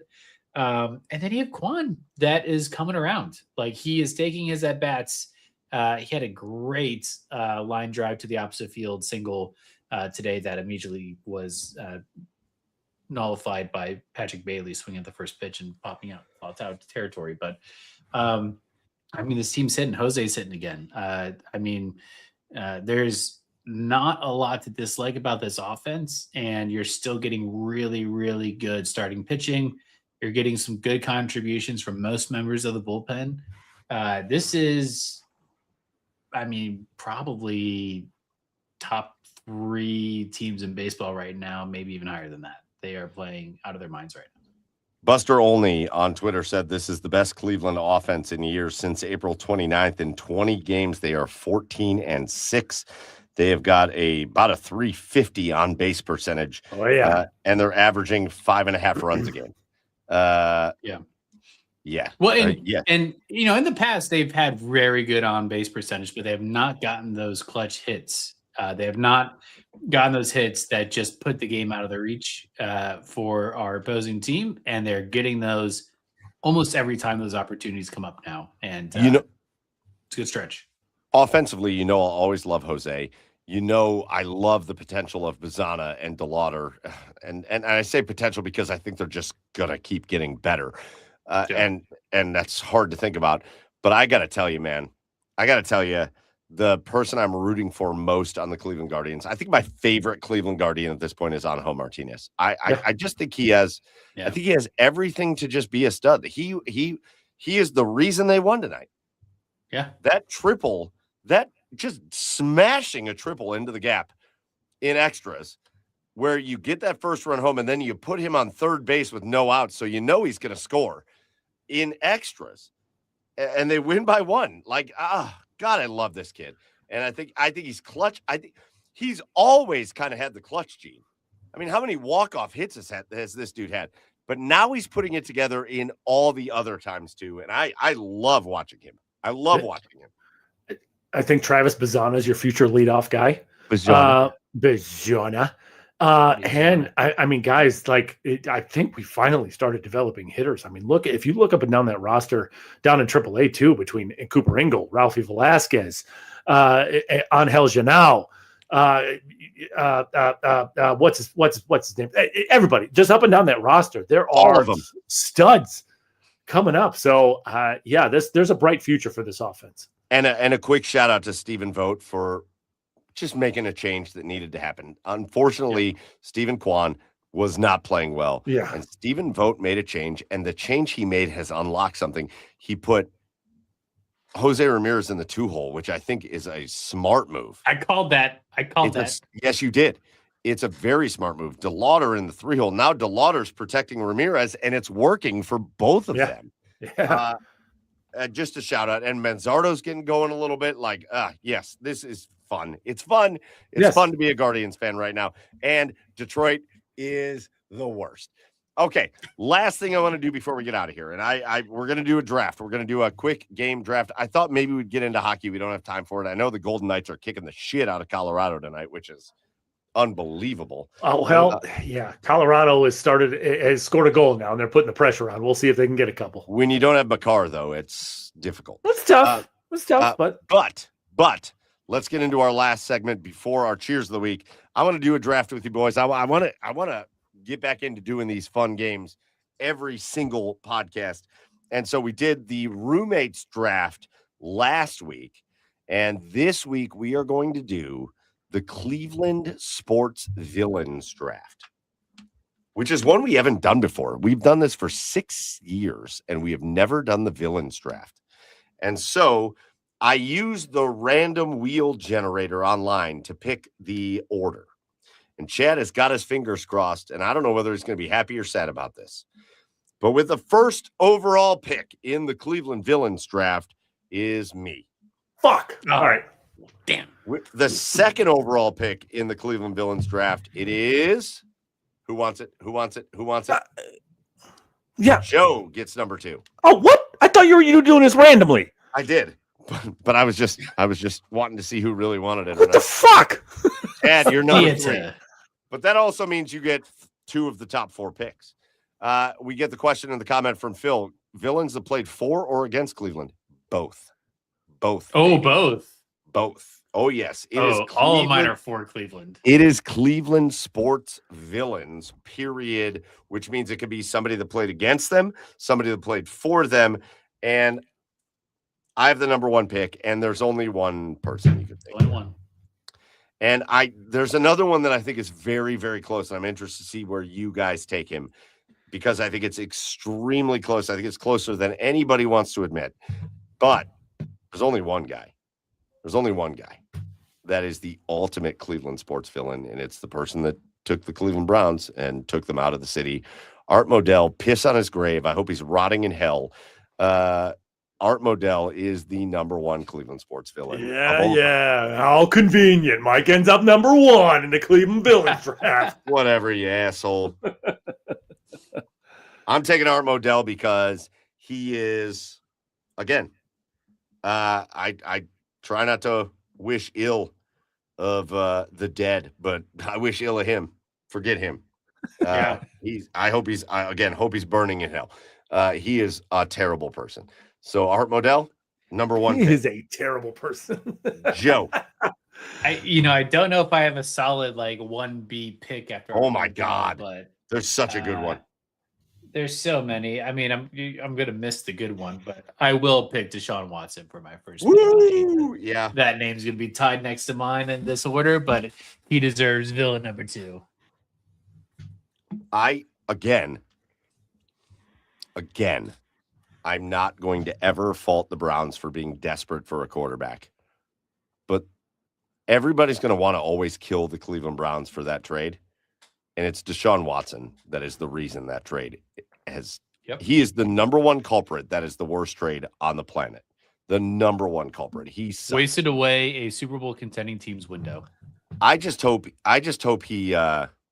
he enjoys taking Instagram pictures in Italy forever. Chad, you get back-to-backs, man. Well, then, my first pick. We're doing 3 total, right? We're doing 5. 5. Holy sheep shit! Hell yeah. Jeez. Okay, well, my first pick. I think this is a pretty obvious one too, and that's going to be John Elway. Ooh. John Elway, the you horse tooth son of a bitch, just making me cry when I was a kid, and I think everybody knows the reason why. John Elway is the guy that led the last drive. He's the reason for the drive that we call it the drive that kept us from going to the Super Bowl. So yeah. Fuck you, John Elway. Fucking horse teeth. Fuck you, piece of shit. All right, Elway off the board, and you get another one. And then I'm going with Ted Stepien. Whoa, I love that pick. Yeah, Ted Stepien. Just he's drove the Cavs franchise to such a rock bottom place that the Cavs sucked for years. And I mean, they named a fucking rule after him. Yes, where you can't trade away multiple first round picks in consecutive years. So first round picks in consecutive years. They thought like they were going to be like the next up and coming team, and then Stepien just said, "No, we are not." Right? Yep. No. Goodbye. Right. So Ted Stepien and John Elway. Chad, outstanding start on it. Thank you, Joe. Nice. I'm starting to shake because I think my number 2 is coming back to me, but I want to hear what you're going to say. I'm sticking with mine of all either like involved in the Cleveland organization or a Cleveland player. And I'm going to go with Johnny Football for number 3. Johnny Football, man, what a dick. That guy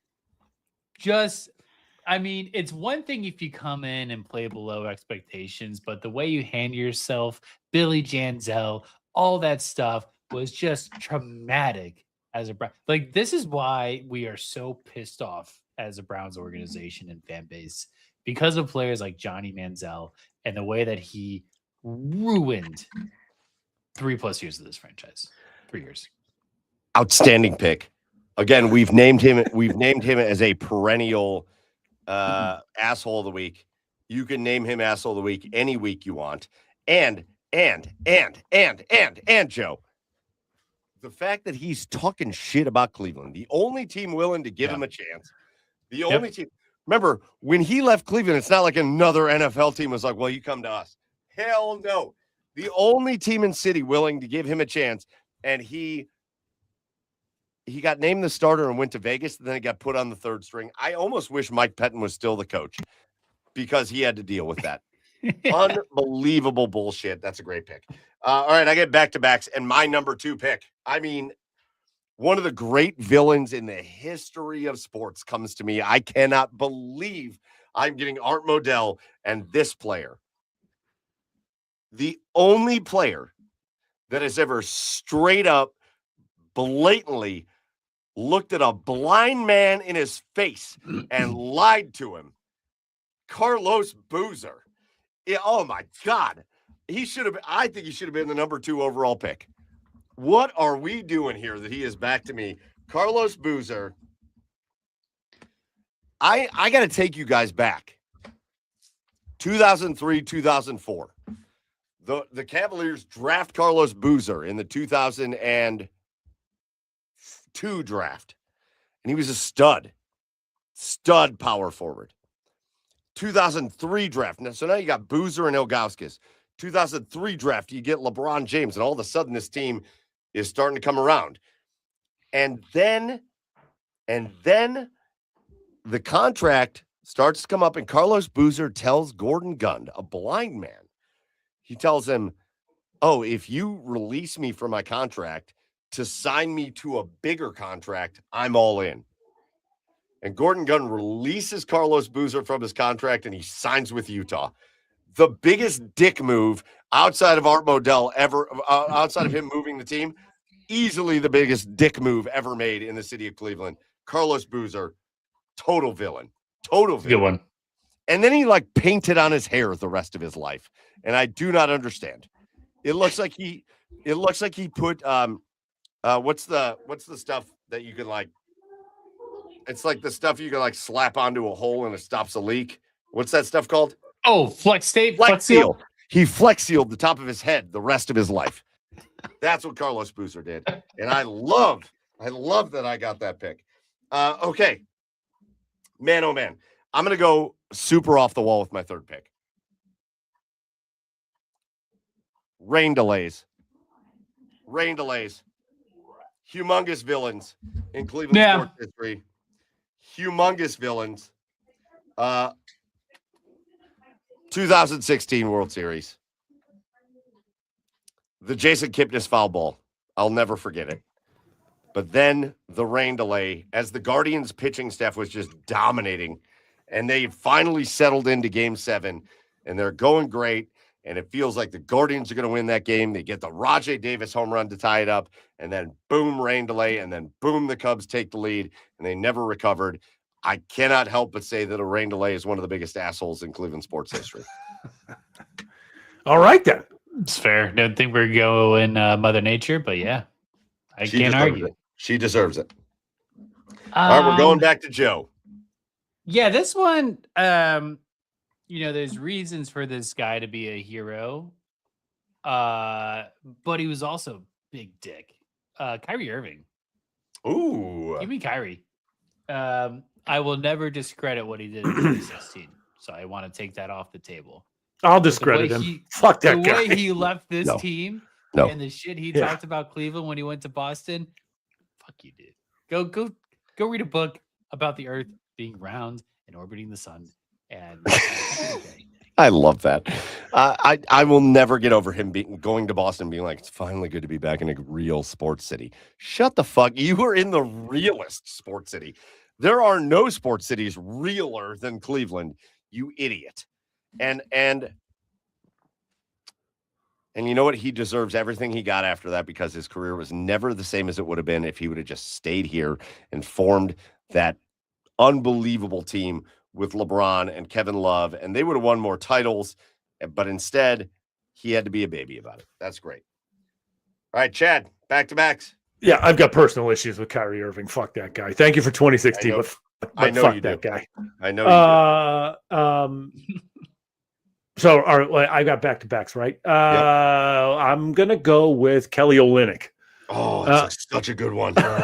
For basically ripping Kevin Love's shoulder out of the socket and preventing the Cavs from going to the 2015 finals. That's what it was, right? Wasn't that the year? Yeah. Yep. Yeah. So that was what an asshole. I mean, for reasons. I mean, it was clear that he did it on purpose, like purposely hurt the guy. So go fuck yourself, Kelly Olynyk. And then do you guys understand? That's such a good pick.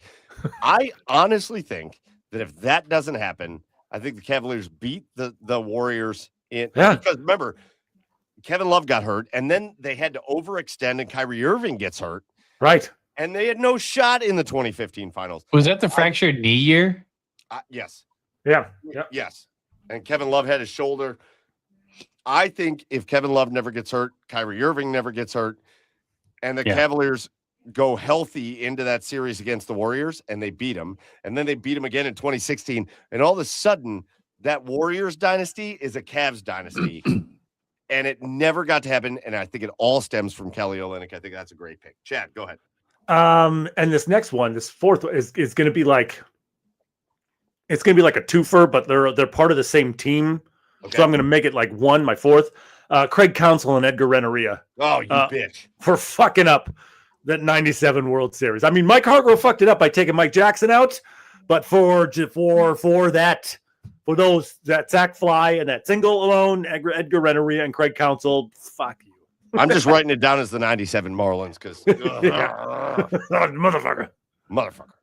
All right, Joe.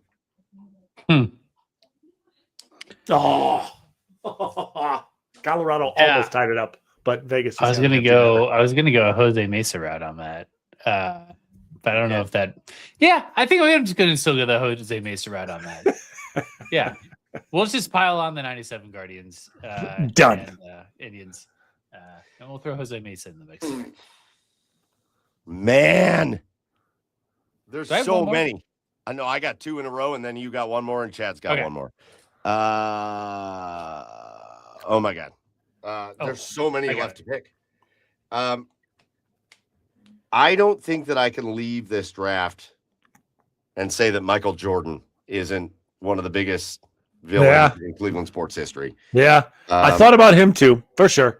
We've had to live with the shot forever. We will have to live with the shot forever. It will be on Michael Jordan's ultimate highlight reel for the rest of time. And it's all because Larry Nance fucked up and didn't force him out to the out to the midcourt line, and he let him catch the ball moving towards the basket. And everybody blamed Craig Elo, but it was really Larry Nance that did that. But Michael Jordan just over and over again against the Cavaliers, just ultimate villain. And then I get one more, and God, I got so many that I would take. We'll do a little honorable mention at the end. But I am going to take, oh my God, hold on. I lost my pen. There it is. I'm going to take the Dolans. I'm just going to take the Dolans. Oof. That's a tough one. No, it's not. I think it is a tough one. I'm going to take the Dolans because I think we've talked about this over and over again. I think in the last decade plus, almost 2 decades, Cleveland's had one of the best owners in sports. Cleveland has a horrific owner, but he's desperate to win. He just is bad at it. And Cleveland has an owner that just does not give a shit. And that's the Dolans, and that's what it's been since they bought the team from Dick Jacobs. And the fact that I've heard from firsthand sources that somebody had to tell Paul Dolan when the Guardians were eliminated from the playoffs, and they had to tell him who plays for the team. Like, fuck that forever. I hate having an owner that just could not give less of a shit. And to be honest with you, while all I want to see in my life is a Guardians World Series championship, I have to say, until David Blitzer buys the team, I don't really want to see it, because I have to say, I think I would erupt with anger seeing Paul Dolan standing there in like a post-game presser after like game 6 of a World Series holding the championship. I'd be ecstatic. Don't get me wrong. I'd be thrilled they won the World Series, but then having to watch him act like he gives a shit. Watching him act like he gives a shit would drive me crazy, because I know for a fact that he doesn't. And that is villainous to me from an ownership perspective. So Paul Dolan specifically is going to get a villain for me. Joe, your last pick. I'll keep it Guardians. I feel like this shouldn't have fallen to the last round, but Emmanuel Clase. Ooh, wow. Yeah. You can't tell me that we're going to trade for a generational talent in the closer role, and then he's going to waste away his entire career because he's betting on his own pitches. Fuck that dude. Yeah, fuck that dude. Yeah, Clase deserves all the fucks. And all the credit to the front office and the team for just being able to basically be like, that's not a problem. We are totally fine. And we are still winning. But that is we're eating that money right now. Yeah, it sucks. I believe we're eating that money this year. Yes, we are. It's well, no, we're not signing anyone else. Thank goodness we have talent and a good organization, a good scout system, a good farm system. Good thing we have all that. But that had a potential to really derail this organization, but it was just detrimental to, I think, the development of Cade Smith. I think if he had a more gradual runway into the closer role, I think he had the potential to be even better than Clase was. And yet he's still leading the American League in saves. I know. Well, because we're winning a lot. But yeah, this is frustrating. All right, and then Chad, you don't know what one. Luis Ortiz's involvement was before coming to Cleveland. So, did he bring Luis Ortiz in and then ruin his career too? That sucks. Chad, Mr. Irrelevant. Ben Roethlisberger. Oh, it's such a good one. Yeah. Terrible human. Terrible. Fuck that guy. Yeah. All the way around. Couldn't just right. For how many times, how close we've got to beating him like so many times and just couldn't stop making play. Fuck that guy. Easy one. All right. So I had Art Modell, Carlos Boozer, Rain Delays, Michael Jordan, and the Dolans as my villains. Joe, you had Deshaun Watson, Johnny Manziel, Kyrie Irving, Jose Mesa, and Emmanuel Clase. That's a good list, Joe, as opposed to the last week when we did a draft and your list was terrible. The roommates Chad, are so subjective. Chad, you had John Elway, Ted Steppe, and Kelly Olynyk, which it's my favorite of your picks. The 97 Marlins, which I just gave you the whole team, and Ben Roethlisberger. It's a good list, and your last pick might be the strongest of. If we talk about value picks, your last pick might be the best value. Oh yeah, in the draft. I've got some honorable mentions because I want to get these people out there. Sure. There's two people that have said real nasty shit about Cleveland that deserve to be on this list. Joakim Noah, who has done a lot to repair his image. If you didn't watch his, he's born again. If you didn't watch his thing on YouTube about trying to make peace with the city of Cleveland, it's really fun to watch. Go watch that. But Joakim Noah and Ichiro, I don't know if you guys remember this, but Ichiro said something to the effect of if I ever say I'm having fun in the city of Cleveland, I'll punch myself in the face because I'm lying. Yeah, go punch yourself in the face then, dude. Punch yourself in the face. Hey, why don't you run out of the box before you swing, idiot? Well, I mean, yeah, like LeBron in the decision. Yeah, well, LeBron's on my list. I think that's fair to put on the list. Oh my God, it's one of the most villainous things that's ever happened to the city of Cleveland. Right? Yeah, horrific. Pete Rose. Yeah. The All-Star game against Ray Fosse, barreling into him in the All-Star game, effectively ending his career. And Ray Fosse was on his way to being great. Right. And he effectively ended his career in a meaningless All-Star game to just barreling over his ass. Pete Rose deserves it. Rest in peace. Other guys on my list, Joe Buck. Yep. Purely for the 2016 World Series. The Kyle Schwarber. Oh, yeah. I think he's a great guy, but that 2016 series. Here's I agree. Schwarber. I like Joe Buck a lot, but that 2016 World Series, he desperately wanted the Cubs to win that. Here's Schwarber. You should see the cock on this guy. Yeah. Oh, Schwarber. Yeah. How about James Harrison? Okay. James Harrison. Yeah, I thought about him. Concussing Josh Cribbs and Colt McCoy and Muhammad Massaquoi. He concussed everybody. Yeah. He was dirty. Dirty. Headhunter. Dirty, James dirty, Headhunter dirty. Harrison. Dirty. Sam Weish. I had three more. I had Draymond Green. Come on. Yeah. Draymond. Straight villain. Yeah. I had, for the exact opposite reasons as the Dolans, I picked the Dolans. I was down to these two. These were my two that I was going to pick last. The Dolans or the Haslams. On one side, you've got an ownership group that could not care less about what happens with their team. And on the other side, you have an ownership group that desperately cares about what happens with their team, but they're just terrible at making it happen. The Dolans and the Haslams probably belong in the same conversation, but the Haslams for sure, assholes, villains. Yeah. And then you brought it up, Joe, but Luis Ortiz getting caught up in that.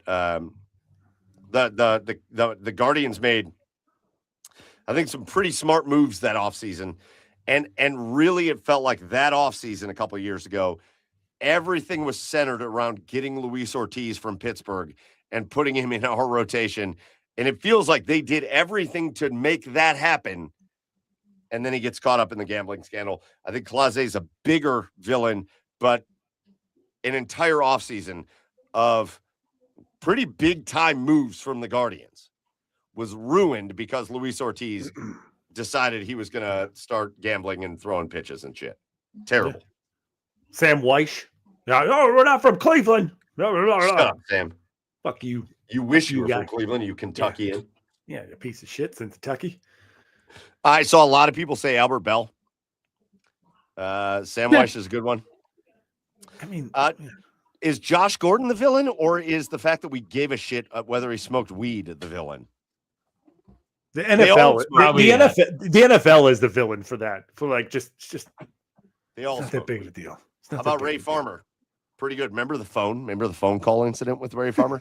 He had the phone connected up to the box. Oh God, what a moron!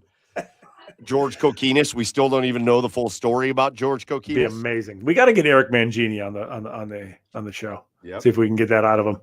Any other ones we're missing? I'm sure there are. Yeah, there's a ton. Yeah, There's a ton.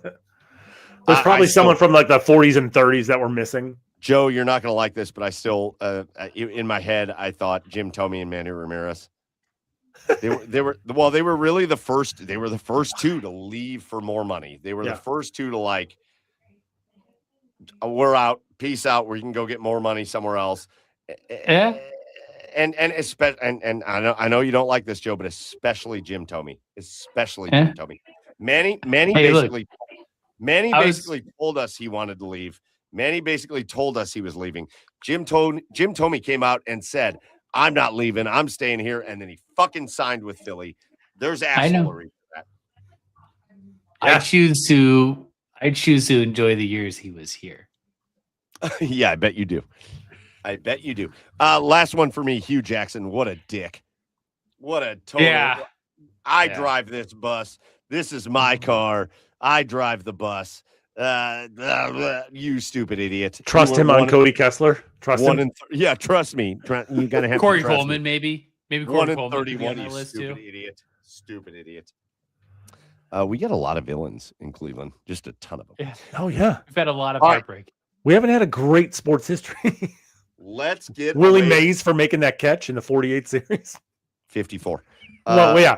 Whoever traded away Rocky Colavito, fuck Mhm. you. Terrible. So fuck you. All right, let's go away from the villains and let's wrap up the show with our cheers of the week. So who wants to start? Cheers to me for having a good skin check today. I went to the dermatologist for my first ever skin check, and I'm like, I'm good to go. I'm healthy. Hell yeah. Shout Let's out go. to your skin check. Cheers Yeah. to that. Joe, cheers of the week. Let's just do a cheers of ourselves because we don't do that. We should do a little like self-love. I play a lot of chess. I just got over 900 on like the rating scale. It goes up from there. Like the pros are like 26 to I don't know what that means. 3,000. It's a scale. I'm like edging on going past the beginner phase of Joe's chess. over here edging. And we're fake banging. But now I'm we're also edging. playing in a tournament right now. It's online. But I've made it past the first round of the tournament, and I didn't lose a single game. So I'm very excited about Let's that. go. Shout out to you, Joe. Good job, Fuck yeah. man. Fuck You're yeah. going to be facing that Sven or that top player in the world before you know it. Yeah, hell yeah. Hell yeah. My cheer of the week is Dan Gilbert. We have horrific ownership with the Guardians. We have horrific ownership with the Browns. And then we just have this dude and get Dan Gilbert that outside of the Comic Sans LeBron James incident and outside of maybe being overly reactionary early in his ownership career has been just the best. Just like he's the ideal owner. He's the ideal owner. He is passionate. He gives a shit about whether they win or not. He is at all these games. He gets in with the fans. He gives away seats to every game. He spends more money than any NBA owner anywhere. Like we have all these conversations about like mid-market and big market and all that. Yeah, well, in the NBA, nobody spends more money than the Cleveland Cavaliers. And I want everybody to remember that forever. And I know maybe it doesn't result in the championships or whatever, but man, this guy tries to win. And he There's loves no trying to win. expense. And then what's he do? Game 7, and this is why he's getting cheer of the week. Game 7, Cleveland Cavaliers at Detroit Pistons. And again, remember, Dan Gilbert is a Detroit guy through and through. He loves the city of Detroit. That's his home. That is where he has built his businesses. He loves that city. What'd he do? 25 freaking busloads of people from Cleveland for free that they go up there. They get a free ride, free tickets, free hospitality, free hotels, free everything. It is an all expense paid trip to go to Detroit, to go to Game 7. And what did the Cavaliers say after that game? The fans made a difference. The fans made a difference in that game. Dan Gilbert gets a cheers. Everything he's been through, too, the massive stroke. I mean, Dan Gilbert can't walk. That is horrific. the loss of his son, Nick, man, devastating. This dude has been through a lot. He has also given a lot. And he is, in my opinion, the ideal sports owner.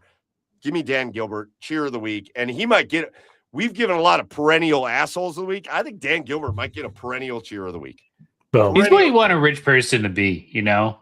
Yeah. There's a lot of rich people that take advantage, and, you know, maybe Dan's not completely blind to that, but like, for how charitable he is, for how much he gives back to like the people that support him, that says a lot about somebody that's in a very powerful position, and just good to have some of those out there. Yeah. All right, boys. Man, we went long tonight, but we had a lot of stuff to talk about, and we had a good time. So let's get out of here. Let's finish up with our thank yous as we leave here tonight. Big thank you to the OBR for hosting us. Get over to theobr.com, hit subscribe, become a part of the OBR and the biggest, largest, oldest independent Browns coverage site in all of Cleveland. Make sure you're tuned into theobr.com. Make sure you hit subscribe. Big thank you to Tim Alcorn, the radio voice of the Cleveland Cavaliers, for joining us. It was not always a pleasant conversation because we had to talk about the bullshit that happened last night, but Tim also does a great job of really breaking it down and talking about why we should still be optimistic about the team. And I believe him, and we'll see what happens tomorrow night in game 2. But big shout out to Tim Alcorn for joining us and hanging out with us. And as always, our biggest thank you goes out to all of you. The comments were going pretty good all the way through till the end of the show. We still have got about 500 people in here. So big shout out to everybody that has joined us and hung out with us, even though we made it a longer than normal show. We love you. We appreciate you. And remember, we always go live Wednesday at 9:00. If you can't join us, you can still catch us on their podcast version on Apple, Spotify, wherever, or you can catch us on YouTube, Twitch, whatever later. So we appreciate you for supporting us. That's going to do it for episode 313. For Chad over on the east side of Cleveland, for Joe over in Seattle, Washington, I am Michael Keefe. Go follow us all at Garage Beers Chad, at Garage Beers Joe, at Garage Beers Mike, and make sure you follow the show at The Garage Beers on all the socials, and we'll see you next week for episode 314. Until then, as always, cheers, everybody.